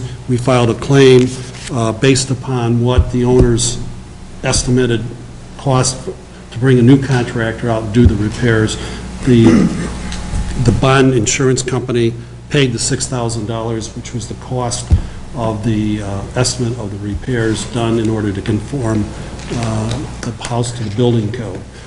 So the resolution is for the city to sign a release that we already have the $6,000 check tendered, and when the owner satisfies the violations, we give them the $6,000. So there is a resolution, there is authorization to pass resolution number 130964, property located at 1236 Washington Street. Does anybody have any questions? You're going to release 14,000 and keep 6,000, it's just 6,000. You're keeping 14 for what? No, the only the repairs need to be made in order to in order to have the building come up to the Right. building code was $6,000. It wasn't $20,000. So the estimate from the contractor was it'll take $6,000 to make the repairs to bring the building up to code. What the contractor posted. Well, yeah, but you can't get more than what the repairs are needed to fix. I understand that. Right, okay. So then the contractor will be getting the 14? Well, it's a bond, so he doesn't get any more Oh, okay. back. Yeah, it's not a letter of credit, it's just like an insurance bond. All right. Have a motion to pass. So moved. Turner? Second. Second by Alderman Vandermeer. Number roll call, please. Peretta? Yes. Marinowski? Yes. Vandermeer? Yes. Deskin? Yes. Turner? Yes. Smith? Yes. Cottarelli? Yes. Capadona? Yes. 8 ayes, 0 nays. I have a recommendation to go in executive session. No action will be taken, but it's for under 2C5, purchase of property. Oh, yeah, sure. Yeah, we'll do that. Do I need a motion to accept that? We can do that at the end. All right. Frank, you want to talk about Zillow? Just very quick, Mayor, we're asking this in the whole meeting on December 18th. Okay. No, I mean, just to clarify this with everybody, the other week, I had talked to, Caso, told him my thoughts on it. I talked with aldermen, felt pretty clear about their thoughts on this. And so, And then as soon as I told him where I stood on this, he's like, well, let's start talking about, you know, flushing it out with the residential, which was the original plan. He brought out the plans, and so I figured that's good. So the other meeting, when I said, you know, are we okay with going to committee of the whole, or the city council meeting and voting on this today? Nobody had anything to say, so we moved it there. Later, Chris said, hey, look, man, I deserve an opportunity to speak before the council. I said, you know, you do. I just thought I was putting us out of your misery, so you didn't have to keep coming out here. But he wants to speak for the council, that's fine. I believe Alderman Turner told me that he was interested in talking about the project as well, so that's good. We'll have a conversation, and we'll talk about this next week at the committee of the whole.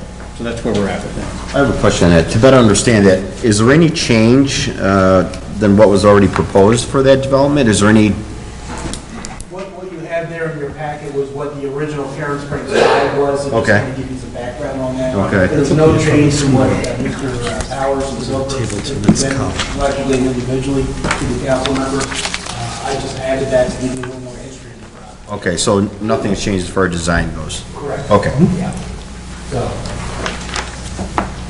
All right, so can I have a motion to table this till... I'll make that motion. Second. Get that, Alice? Yes, thank you. All in favor? Aye. and make sure you bring those packets. Digital would be great.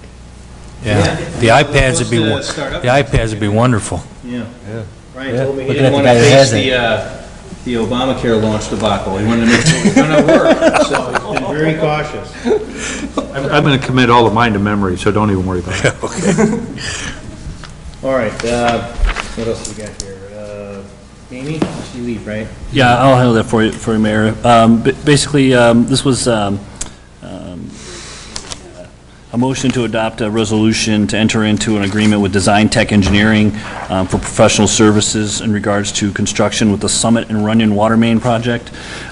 Basically, when they were looking into Maple, Milne, and Summit, they just had discovered a lot of other water main breaks on Summit. This is a continuation to fix our ongoing water problem and infrastructure requirements. So it's not to, the contract is not to exceed $72,100. I make that motion. Second. Second by Alderman Turner. Yep. Any discussion? All right, can we have a roll call, Alice? Yes, Loretta? Yes. Marinowski? Yes. Vandermeer? Yes. Heskett? Yes. Turner? Yes. Smith? Yes. Yes. Yes. Okay. All right. I don't have any open floor comments for this. Mayor, I'm going to take off. My hand is Yeah, killing me, so. sorry. No, Alderman Turner has an injury. All right, can I have a motion to recess the city council meeting until after the committee of the whole, so we can go into executive session? I'll make that motion. Something else? Are there other public comment cards? I did, but they are for committee of the whole, because they're allowed to this stuff, which is in the committee of the whole meeting. Okay. That's fine. And we'll be on it like in, just 2 minutes. So. All right, so can I have a motion to go into recess? I made the motion. Second. All in favor? Aye.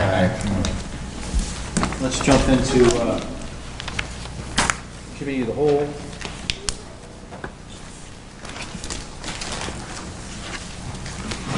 Mayor, one of the first things we have on there is the Central Square budget. The proposed budget for Central Square is essentially the same as it was in prior years, except for they did add an additional $5,000 to each partner, raising it from $75,000 to $80,000 between the city, the park, and the township. Basically, there's some ongoing capital increases and improvements to the aging building, certain repairs that we've neglected over the last few years with a smaller budget. There's a mandatory Illinois state law elevator repair that we have to comply with, so the attached proposed budget is also there for your review. Okay. And then, Is that what's under capital maintenance and outlay? The increase, is that what's covering that? I'm sorry, Denise. Would you please repeat? You said something about the elevator upgrade. Yeah, the capital, if you look... Is that what is in 5801? Because that's a big increase. I I was just wondering Look what at the- projects they were considering. Yeah, if you look at the last page, under capital expenditures, planned capital expenditures, the number has gone a lot higher. Right, and that's, so I was gonna ask, what kind of things, and so the elevator and Yeah, things there's like that? there's an elevator, there's roof repairs that are required on the building, probably some electrical things that we discussed at the committee in regards to some of the electrical panels here have some overloads, and we need to rewire those, things of that nature. All right, so we'll put it on the city council meeting for next meeting. Good. Is anybody going to speak for Jack here? I will, Mayor. Thank you. You have the calendar. Did you want to talk about that? The monthly meeting calendar? Oh, yeah. Does anybody have a problem with the January monthly meeting calendar? I think we should point out again that the meeting is gonna be on Thursday, the first meeting. January 2nd, correct. Wednesday. All right, so nobody come Wednesday, nobody come Thursday. Okay, thank you, Mayor. I'm going to go ahead and present for Jack. This is regarding the property and casualty and workers' comp renewal. Each year around this time, the city works with Mesro Financial to go out for a competitive bid for the renewals of these policies. This year, Mesro submitted our insurance to 10 different carriers. Of those, only 3 replied back. The ones that didn't reply back because of our history of losses and also just very competitive prices. Of those 3, the companies were Travelers Insurance, ICRMT, and APWAC. Travelers is our incumbent carrier, and they quoted us a price that was nearly 35% higher than last year. This is due to our loss history and the perceived risk of our account. It is Mesro's recommendation that we would rather go with Illinois Counties Risk Management Trust, ICRMT. This is a company that many communities our size and even larger go with. They quoted us a price around $69,000 less than Travelers. However, there will be some higher deductibles. So in order to try to even this out, Mike Alicia, who's here from Mesro Financial, ran a report that showed that over the last 10 years, claims would have been lower with ICRMT, even with the higher deductibles, just based on the savings that we would receive from their quoted price. In addition, for workers' comp, we'll stay with IPRF, the Illinois Public Risk Fund, which quoted us a level near last year's numbers and also increased our safety grant, which we first started receiving just in the last couple years. So I'm going to bring Mike Alicia up here from Mesro. He can explain a little bit more, and if anybody has any questions, he'd be happy to answer them. Good evening. I'll keep the insurance renewal presentation short. We've been your broker for over 10 years and have gone through a number of RFP processes with the city. Travelers has been your insurance carrier for over 12 years, up until this year. Reason Travelers has increased their pricing by over 30%. We found this out earlier in the year, and I advised city management that we needed to get on this right away and go out again and make sure that we hit every carrier and do our due diligence to get the most cost-effective and comprehensive program. Out of the 10 carriers that we went to, these 10 carriers are basically the only 10 carriers that will write low-deductible business in the state of Illinois. Out of those 10 carriers, only 3 carriers chose to provide a quotation. Unfortunately, those quotations were not apples to apples. They had various different deductibles. So the test that I conducted was called a stratification test. What I do is I put every single loss that the city has experienced over the last 10 years in defined parameters. Those defined parameters are the differences in deductibles between Travelers, the ICRMT, as well as Allied World Assurance Corporation. Travelers quoted a premium of $369,000. Once I put that test in there, I add another $15,000 for their deductibles. They're coming at a cost of $384,000. ICRMT is coming in at a cost of $300,000 and some change. I put their deductible results in there 41,000 and some change. Their total premium is $341. AWAC, their deductibles were $25,000, very high. Unfortunately, their premium wasn't as competitive. They were coming in at $310. When I put the test results in there, they're coming in at $79,000. So your total average cost would have been $389, which would have been even higher than Travelers. So those results have proven to me that the Illinois County's Risk Management Trust at a little higher deductible for most lines would save you money over the course of the next year. The reason why your premiums are where they're at is that the city has had a number of uncontrolled losses. A number of years ago, you had a uninsured vehicle hit a pumping station. That was a $100,000 loss. A number of years ago, there was a lightning strike on a building of which it wasn't uninsured, meaning that we didn't know about it. So with that, I made sure that the city got an appraisal done, and we found additional $20 million in values. So we are now completely covered now. Another loss that you had was over $250,000. You had a police car sent out for lights and radios. While the company that you sent it to, they got in a very bad accident with your vehicle as they were test driving it. Rule in Illinois with auto insurance is the insurance follows the vehicle. Unfortunately, that company that you sent this to, you guys indemnified them. We had to pick up the tab here. Then you had that unfortunate fire damage loss to a building that you didn't own, but it consumed part of your building with some smoke damage. So if you didn't have those losses, the city would have been in incredible shape. It's just unfortunate that none of these were preventable. They were outside of your control. And I never see that. I've been doing this 20 years. I never see losses like this. Losses should be in your police department, your employment practices, your public works. I don't see that. You have very few law, very few public officials, very few employment practices. The claims are in the property that were out of your control, in the auto that were out of your control. We're doing good this year, and unfortunately, a bad year takes about 5 years to get off. So we're hoping, it's going to take a number of years. Your loss ratio right now is 77%. That means that the carrier, out of every dollar received, pays out 77 cents. Now, the break-even point for a carrier is 60%. They have about a 40% load factor for their expenses. They have to pay their rent, their employees, and various other things that insurance carriers do.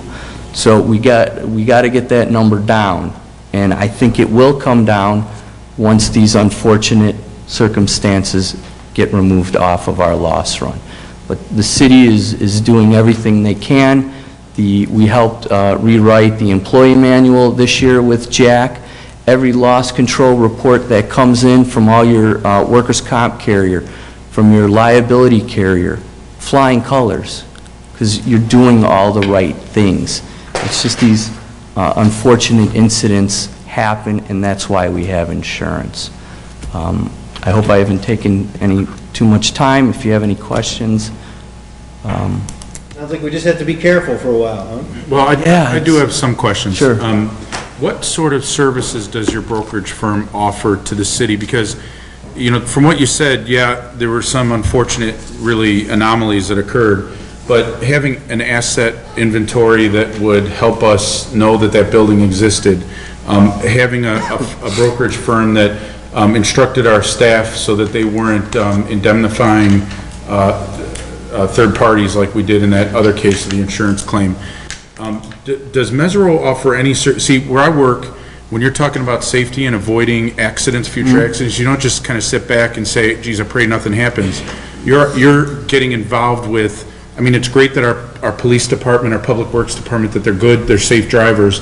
Is there anything you're doing to offer services to our city to ensure that that's happening, to offer services that would offer an asset inventory, to help us avoid that one claim that we had, and other things like that? Or are you just, every year you come in, you kind of say, hey, this is what's out there, we looked at what happened with Lockport, and these are the rates we can get you? Are you doing anything more to deal more closely with our staff to make sure that we're doing everything in our power to be as safe as we can be? Oh, absolutely. We've conducted numerous loss control seminars and have come in and talked to your staff and departments on how to work safety and work smarter. We helped recreate your employee manual for all employees.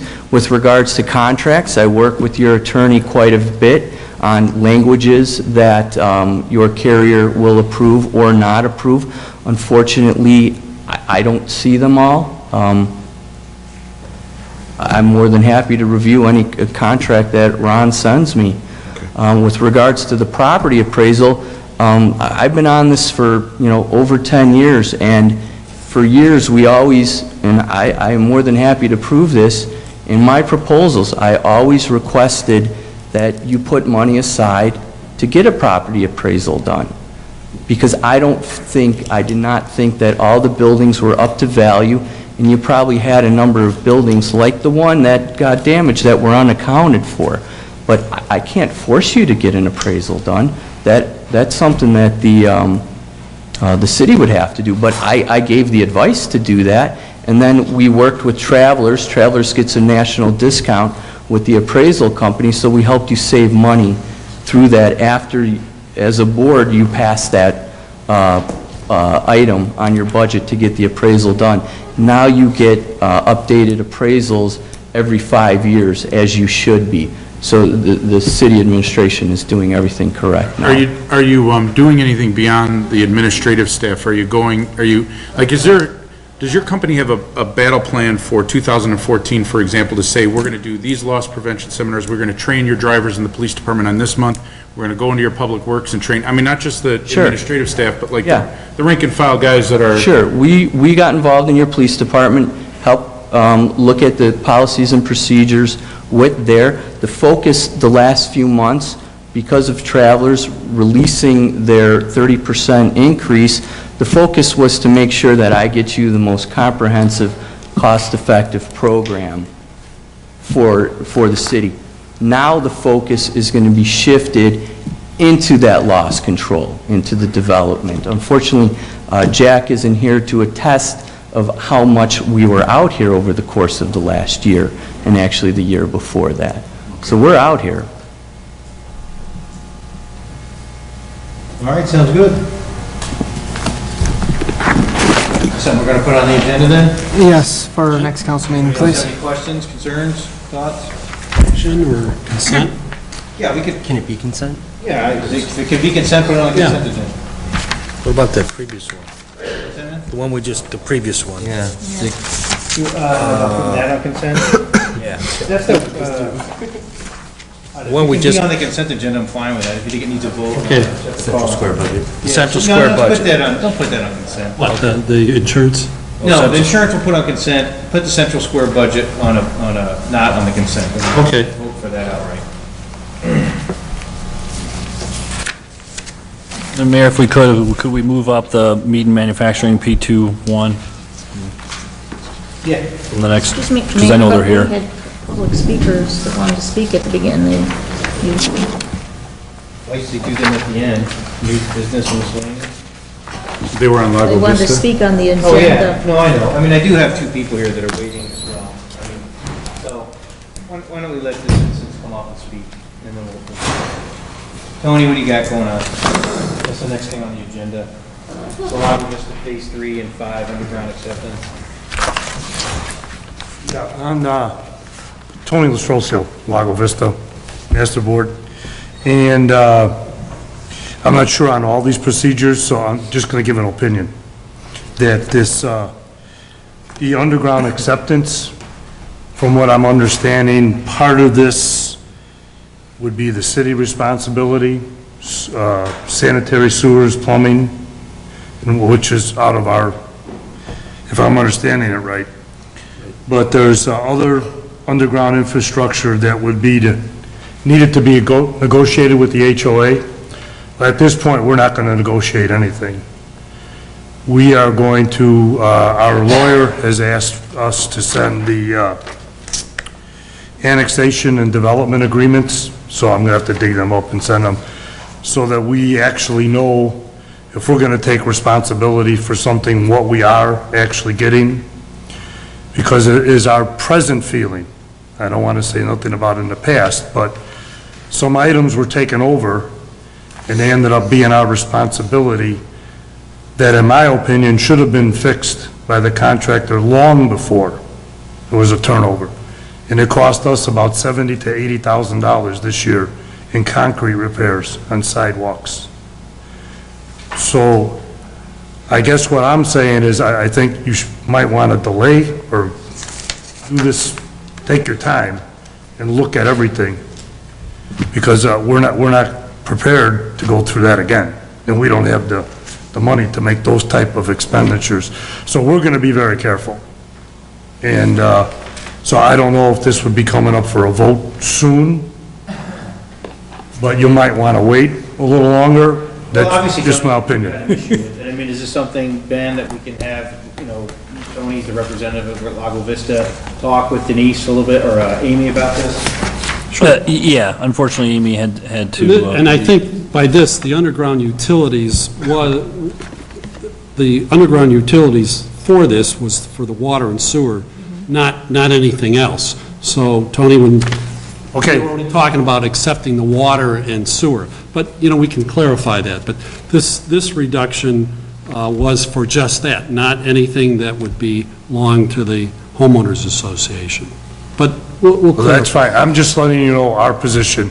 Well, yeah, that's fine. The homeowners association, we're in no hurry to jump on this. We're going to do our due diligence this time, and we're going to make sure that we don't get anything down the road. Right. It's going to cost us. I don't know how you're agreeing to accepting this is going to affect the pressure on us to accept our part. See what I'm saying? I don't, but I don't know that either. Our attorney will handle that, yes. Yeah, I just don't, we can't accept anything that's going to be turned over to you, because it's not going to be turned over to us. Right. Okay? So this would only be the water and sewer portion. We can clarify that. And if you want to have a meeting so we can clarify that, we can put something together. I'm just saying, we're willing to work and talk with everybody, but as of right now, this kind of just came to us like 4 or 5 days ago, too. Okay. All this information. So we're looking all over. Tom will speak on the next a little bit more. He already has had some contacts, so, but I just want to let you know our standing on this. Right. So do we put this on the committee of the whole first meeting of January? Well, yeah, I think what we ought to do is, and maybe... We'll set up something with Amy. Yeah. Figure out when you can talk through it, when you guys all feel comfortable, then bring it back to the committee of the whole. As soon as, like I said, our attorney wants to review some stuff, Yeah. and which we'll get to him quicker. Okay, so he wants the annexation agreement, which you don't have. I believe I have a copy. But that's okay, I'll just, if you would be so kind, I don't know if I got the name, just email his, Give you the name. or if I'll you, give you the email. yeah, we'll get it up. Tom has the name. Okay, sure. So the city wants to take over, or is willing to take over, They didn't make a sewer and water recommendation. lines. They didn't make a recommendation. However, Okay. water and That's sewer, what you're just asking. right, the water and sewer has been installed for the last 7 years. Right. Okay, so that's, and sometimes the city accepts certain utilities, over a longer period of time. So it's up to you, but the water and sewer has been working for 7 years. Also, the fact is that I think Amy's requiring further... They're going to televise it, yeah, Ron. Televise it to make sure the system's integrity is okay Right. before we take it on. But Right. there's no onus onto the HOA at all. So that's why she's not making a recommendation, but,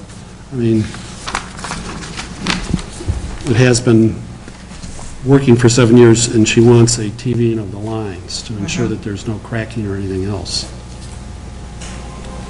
Okay. Tom, what do you got?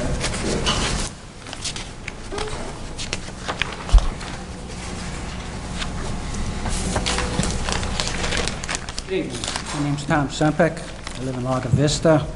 I'm on the board of directors for this mini association which would be Phase 3. And we were looking at this letter of credit reduction request.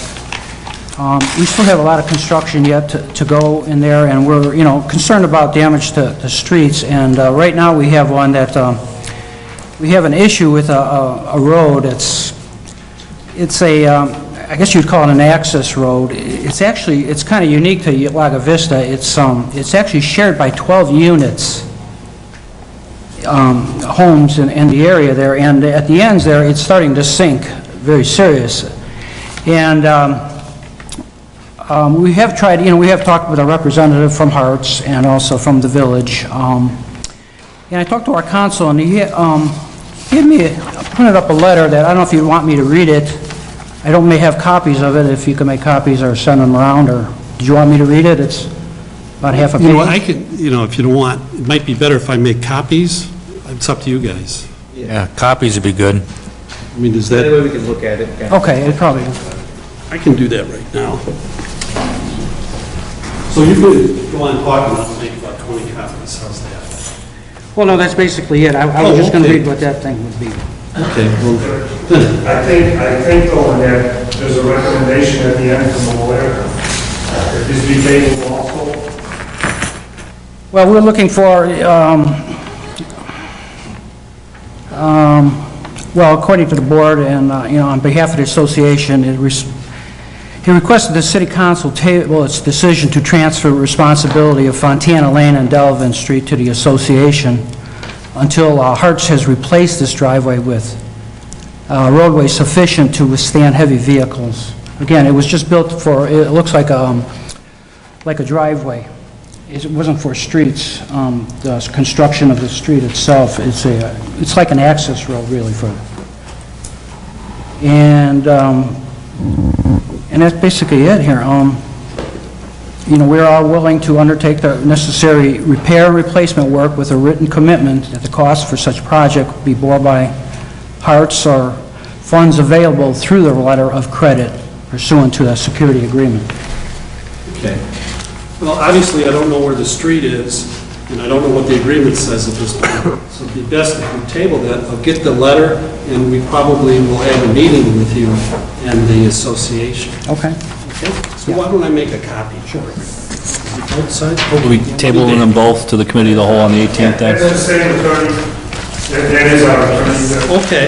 Then Amy can meet with them and also speak Okay, at that good. meeting. If the email's not there, I can get it for you. That's okay, Tony, I got it. All right, does everybody agree with that? We'll let... Yeah, that's all. Just state who you are at the podium here. My name is Tom McSherry. I'm the Director of Land Development for Harts Homes. Relatively new to the position. I started in mid-August. What we're looking for today, I don't think, and I apologize if it comes off that way, but we're not trying to turn anything over to the homeowners association.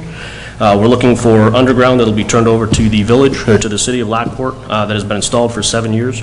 We're going to go on a 1-year maintenance period. We're going to have surety that we're going to put in place, and I'm sure that at the end of that 1 year, there will be another full inspection of the systems to make sure that everything is in fine working order when we turn it over. To the roadway, we're not looking to turn anything over with the roadway. All we're looking to do is reduce the letter of credit for the what otherwise would be public roads that we put in. If there's something that's on a motor court, I was unaware of that, but I am more than happy to meet with anybody. I've had a few times I've been able to work with the HOA. I'm not sure how it's happened in the past. I can't speak to that, but I'd just like everybody to know that I am fully committed to making sure that everybody in the HOA is happy. Obviously, we're not and the back stages of being able to turn over all of Lago Vista. I've got a lot that I still have to do there, and I want to keep everybody very happy while I'm there. So that's all I was looking for. I did not want this to be misconstrued as us trying to turn anything over to the HOA, us turning anything over to the village. We're just looking to reduce the letter of credit, and we're looking to start a 1-year maintenance period on the underground for the water and the sewer. All right, no, I understand. I mean, just like I said, our engineer had to leave, so I just prefer that she has a conversation with the HOA so that they can feel comfortable with it. The issue really is that it seems that the reduction that you're requesting is too much, that there's more work that needs to be done than you're saying, and that's the issue. Okay. Because also Fontana Lane isn't finished, it was only partly finished. Correct. And then there's this other section that is sinking and was made like a driveway, but it's actually a road for 12 homes, and our garbage trucks go up there, that's what's causing, it wasn't, Bob Weir told the association that it was built to specs of a driveway, not a street, and it really should, so that, it's just that we feel, and our attorney wants to see everything, that your request is too high of a reduction and wouldn't leave enough money to cover what's left to be done. Okay. I respect that. I'd be more than happy to meet with the board, with the village engineer. If there's any questions, I'd be more than happy to answer it. I think the way that we determined the amount for the reduction was that 65% of the roadway surfaces for Unit 3 have been installed, and that's all we're looking for. It's just based off the original letter of credit that was put in place. We're not looking for anything more. We're not looking for anything less. We're just trying to go by percentages based off of what has been installed per the original letter of credit. And then I believe there's a 15% contingency or guarantee that's on See the there. letter from our attorney, he'll explain how we're looking at this. Okay. All right, thanks, man. Give him a line, Chief. Sure. All right. He'll probably have it sent to her. Move on to meeting. I'll be presenting this, Mayor. Meat and Manufacturing is a business that's seeking approval of a preliminary development plan and special use permit. They're planning to locate in the Prime Business Park towards the south end of the business park, across the street from our Public Works facility. The building they're proposing would be approximately 79,000 square feet. It'll be built in 2 phases. The Plan Commission held a public hearing at their November 18th meeting. There was one resident that provided testimony and spoke of a concern about how truck traffic would get to the site. After the meeting, staff did some research, and at this time discovered that Gauger Road is not improved for an 8-ton weight limit. So until such time that Gauger Road would be improved, the designated truck route will be from I-355, will be 159th Street to Cedar Road to Division Street. This, we've determined, has sufficient roadway weight limits. What we're going to do is include this as part of a condition of approval that will show up in the resolution, along with several other conditions which outline some changes that need to be made to the plans. The Plan Commission did recommend favorably by a 6-0 vote, as well as staff is also providing a favorable recommendation. The applicant is present for any questions or concerns that the council might have. So again, how long do we think we have to do this alternate route? I do not believe that a determination of that has been made. What we can do is modify the language a little bit and say that this will be, the truck route until such time that Gauger Road is, upgraded to the appropriate specifications. I will check into what the timeline on that might be. Can I just... Isn't that pending the bridge? Yeah, can I just... I think maybe Frank can kind of enlighten us. On that section, and that section of Gallagher Road between 163rd and 159th Street is township jurisdiction. There is an intergovernmental agreement in place between the city and Homer Township as far as the improvement to that road. That's tied into the bridge development. We have been in contact with people from Bridge. It's their intent to be constructing the improvements in the spring of 2014 and to move forward on that. There is internally some issues we need to look at, and may simply be more legislative than anything as far as that section of Gallagher Road between 163rd and 167th, half of which is really under the toll road authority as it gets to the bridge structures heading northbound. So are both sections not ready for an 8-ton truck? I thought it was only 163rd to 159th that was not. Well, the section that we have jurisdiction at, we're going to check on that, but we think that the majority of that was built by the tollway satisfy those road limits. There's no limit sign on the bridge. Talking to Officer Shank, who really controls our overweight procedure, she said that they really didn't want to put a rating on the bridge with the limitations that are currently on either side of the street. But we're pretty confident that bridge, meets the specifications for a truck. When the person verifying Right. between 167th and 163rd. Or between 163rd and 159 is purview to the bridge development agreement. And So the- they've indicated to us they're going to start that agreement this spring. So there may be a small section that maybe doesn't. I just want to interject something here. I think that this sentence in this, in the second paragraph, it says, "At this time, Gauger Road is not improved for an 8-ton weight limit," okay? I believe that it is. It is an 8-ton weight limit, okay, which, and I think he's going to tell us what the weight limit of a couple of trucks a day, okay, which is going to be in excess of 8 tons, okay? So I just think that this sentence is not correct. I believe it is an 8-ton road. It doesn't make any difference with the truck route, but just for clarification. I thought I read. So what? He's going to tell us. He's going to tell us. I'm not going to tell you anything about the road, if that's what you're looking for. I mean, all I'm asking for is, and all I'm suggesting is at such a time that it's proven that we meet the road meets the weight limits of the trucks that are accessing Meaden, at that time, we have permission to use those roadways. So what weight limit do you need for Meaden? We have do we know what the weight limit is on the trucks? 80,000 pounds, standard. 8,000 pounds? 80. Oh, 80,000. so that's 40 tons, yeah. Or 40 tons, yeah. I mean, the trucks, I think the trucks going in and out of Illinois, I got Salt Service Center, whatever it is there. They have an exemption. Well, They have an exemption, they're government. oh, I see. Public Works has an exemption, garbage trucks. So all you have to do is put City of Lockport on your trucks and you're okay.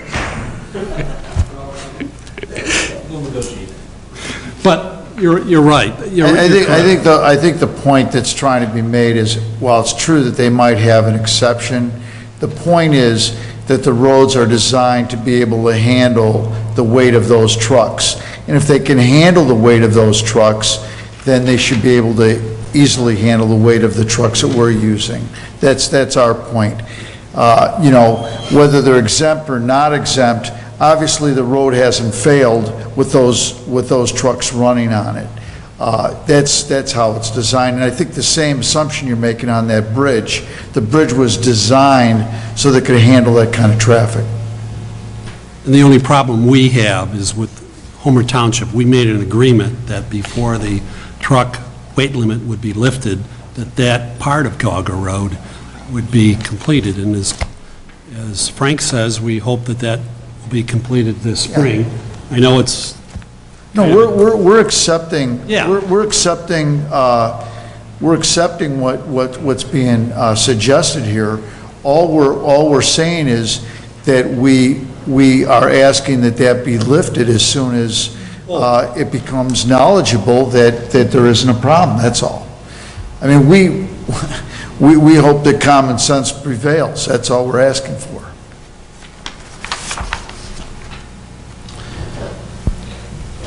So I don't disagree with, trying to get there. I just don't know, we're not there right now as far as the weight limit goes, and my concern about Cedar is, that's fine if that's the designated truck route through there. That is a school zone, and I can tell you, at least in the mornings when I drive through, it's relatively busy. I'm a resident of Cedar Ridge, so that's literally, you guys will be a couple blocks away from me. I've reached out to the Townhome Association. I've talked to a few people in the neighborhood. I think everybody's happy to have you as a neighbor. I'm not opposed to this in any way. I just want to make sure that we can make this work in terms of, the trucking. Those are designated truck routes, within the region, so. Yeah. I mean, mean, as soon as we can move forward on Galver, I mean, that's our intention. Well, and that's why my question was that 163rd, what's the plan with the bridge area right there, right? And so if you say the spring, that's great. That's best case scenario, right? Developers of bridge development have communicated to me in the last 2 weeks. It's their intention to move forward with improvements not only within the bridge development property itself, but also the improvements to the Galver Road. And south of that, Amy's going to check with IDOT to get the regulations as far as. Yeah, but would you go, I guess you could go south to. I mean, not to Maple, IDOT. but- Not south of what I call 7th Street to what I call Division Street. Yeah, the rest, yeah. Not south. South of the bridge, but not south Yeah. of Division, yeah. Right. Gotcha. I guess I just assumed that part was okay already. Well, I'm okay with approving this. I don't have a problem with it. I mean, ideally, the only caveat problem could be if the bridge doesn't move forward, something happens, act of God or something, then we have to look at this again, but they'll be in, and it'll be difficult to pull that back, but, such is life. I don't want to see this stalled because of being too fearful about these kind of things, so I'm good moving forward. I have a question. Is any of your work will be entailing any outside work? In other words, is your business completely indoors? It's completely indoors. And the building is conditioned year-round. So that means it's heated in the winter, it's air-conditioned in the summertime. So 99% of the time, the building's closed. All right, anything else? All right, we'll put it on the agenda. It's on the agenda, Harris. I'm okay with that, unless anybody has. So next time they can get out early? Yeah, well, I guess we come back, once we, for the final, correct? So, This has to go back before the city council. correct. Correct. We won't sit through the whole thing? You're welcome. Thank you. Appreciate it. All right. Looks like that's everything on this. Could I just make just a small announcement? What we're trying to do December 18th, and I want to just check, most of the council is going to be here. Essentially, Chevron and the city have kind of gotten together and made a recommendation as applying for a joint amendment to the floodplain map. And, we want you to act on that, and council's going to have to make a decision. This is for the west side, the business park, and the Shell, what we call the Shell oil tank. And it's kind of interwoven with each other, and that's why we're asking for recommending a joint application. At this time, we wanted to show you, I don't think you've ever seen the floodplain map, floodplain analysis for the west side. We wanted to show you that and also give an estimate of what property we think will be taken out of the floodplain. And we want to notify all the property owners on the west side that could be affected. So we're planning on doing this December 18th because it's a couple-year process to get this floodplain map amendment. So is that a problem, having them come December 18th? No, I think it's a good idea. Just so everybody understands this, one of the things that I'm trying to do is, my goal is to fill up Star Business Park as quickly as possible so that they're, with businesses. I don't want to see the rail in there. I don't want to see rail come in after I'm gone. So the sooner we fill it up, the better.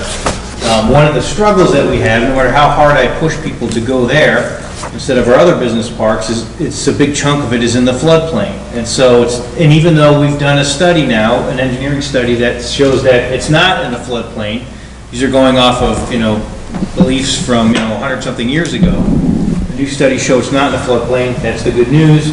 The bad news is it's going to take about 2 years to go through the whole process with, down in Springfield and these kind of things to get it finally approved and stamped and give it a thumbs up. I will continue to work with, our representatives to see if we can get that thing from the bottom of the pile to put on the top of the pile so that we can possibly move faster. and expedite this, but that's just working the politics end of it. And the other thing that, as Texaco, Chevron move out of the business park, the other thing is there's a dam that Texaco erected in the I&M Canal, and there's a weir that is on the Deep Run Creek, and essentially when the water goes over the weir on Deep Run Creek, it acts kind of as a safety valve for the I&M Canal, so it's critical to the drainage. Also, Deep Run Creek discharges our treatment plant, so we kind of need it, you know, unless we want to spend more money bringing the line out of the treatment plant into Des Plaines River. So they're going to ask probably that, you know, we, the city, accept a dam and a weir. We're not accepting that dam and that weir. We're going to accept a new dam and new weir to be built to our specifications and our requirements. But we want them to make that presentation and let the city council, you know, say the city's willing to take that dam or weir over. Frankly, there's nobody else. I mean, we're not going to trust the business park to take care of a dam and weir that is responsible for like a 36-mile watershed that everything drains from Homer Township into Lockport Township down to that creek. But we're not going to just take their 50-year-old dam and weir and call it a day. So, but we want this council to look at that. I think staff is recommending that we take it over, but the presentation should be forthcoming. All right, sounds good. All right, can I have a motion to adjourn? I have, well, new business. Oh, do you have something? I just have 3 questions Yeah. for whomever. Did the developers of Lockport Square, have they closed? The developers of Lockport Square haven't closed, not because they're not in agreement with the bank, and the bank's not in agreement with them. They have to get approval of, remember I talked about that priority agreement? They have to get approval of Target for amendment of the priority agreement. It was a 3-party agreement. It still had Home Depot on it, so it's not going to be very difficult. And then, and the second thing, there's another operational agreement that Target enforced what kind of businesses can or can't go, you know, along with the Target. They're in the process of working that out. So the big stumbling block is Target, and not a stumbling block. It's just, you know, Christmas season. This is, you know, not probably the, you know, Target's attorneys have to go on it. So they want to close December 12th. Oh, cool. So that's why they haven't closed. My second question was, I guess Ben and Ann have know this. Do you know if Gene Medical got that last piece of paper in, and do you know if they have received their... I don't know if they got the paperwork in, but I don't know if they Okay, all right. And so the last question I have, and I guess this would be for Frank and Pam? Okay. Did we ever get the appraisal of that piece of property downtown? We're going to talk about that next in executive session. Oh, never mind. Okay. That's all. Anybody else? Just one other thing, Janific property closed about a month ago that bought it. Well, we've got a fence that we're going to put up here soon. It's going to be 2 to 3 weeks, the parts of the end, and we'll schedule the installation. All right. Every time I say zit, somebody's got something else. We're really done? Okay, can I have a motion to adjourn? So moved. Second. All right, so maybe you wanted to stay. All right, seconded by... All right, all in favor? Aye. Okay. Yeah, we are. So now I need a motion to go into executive session. This is going to get... I'll make that motion. I'll second. All in favor? Aye. Now in executive session,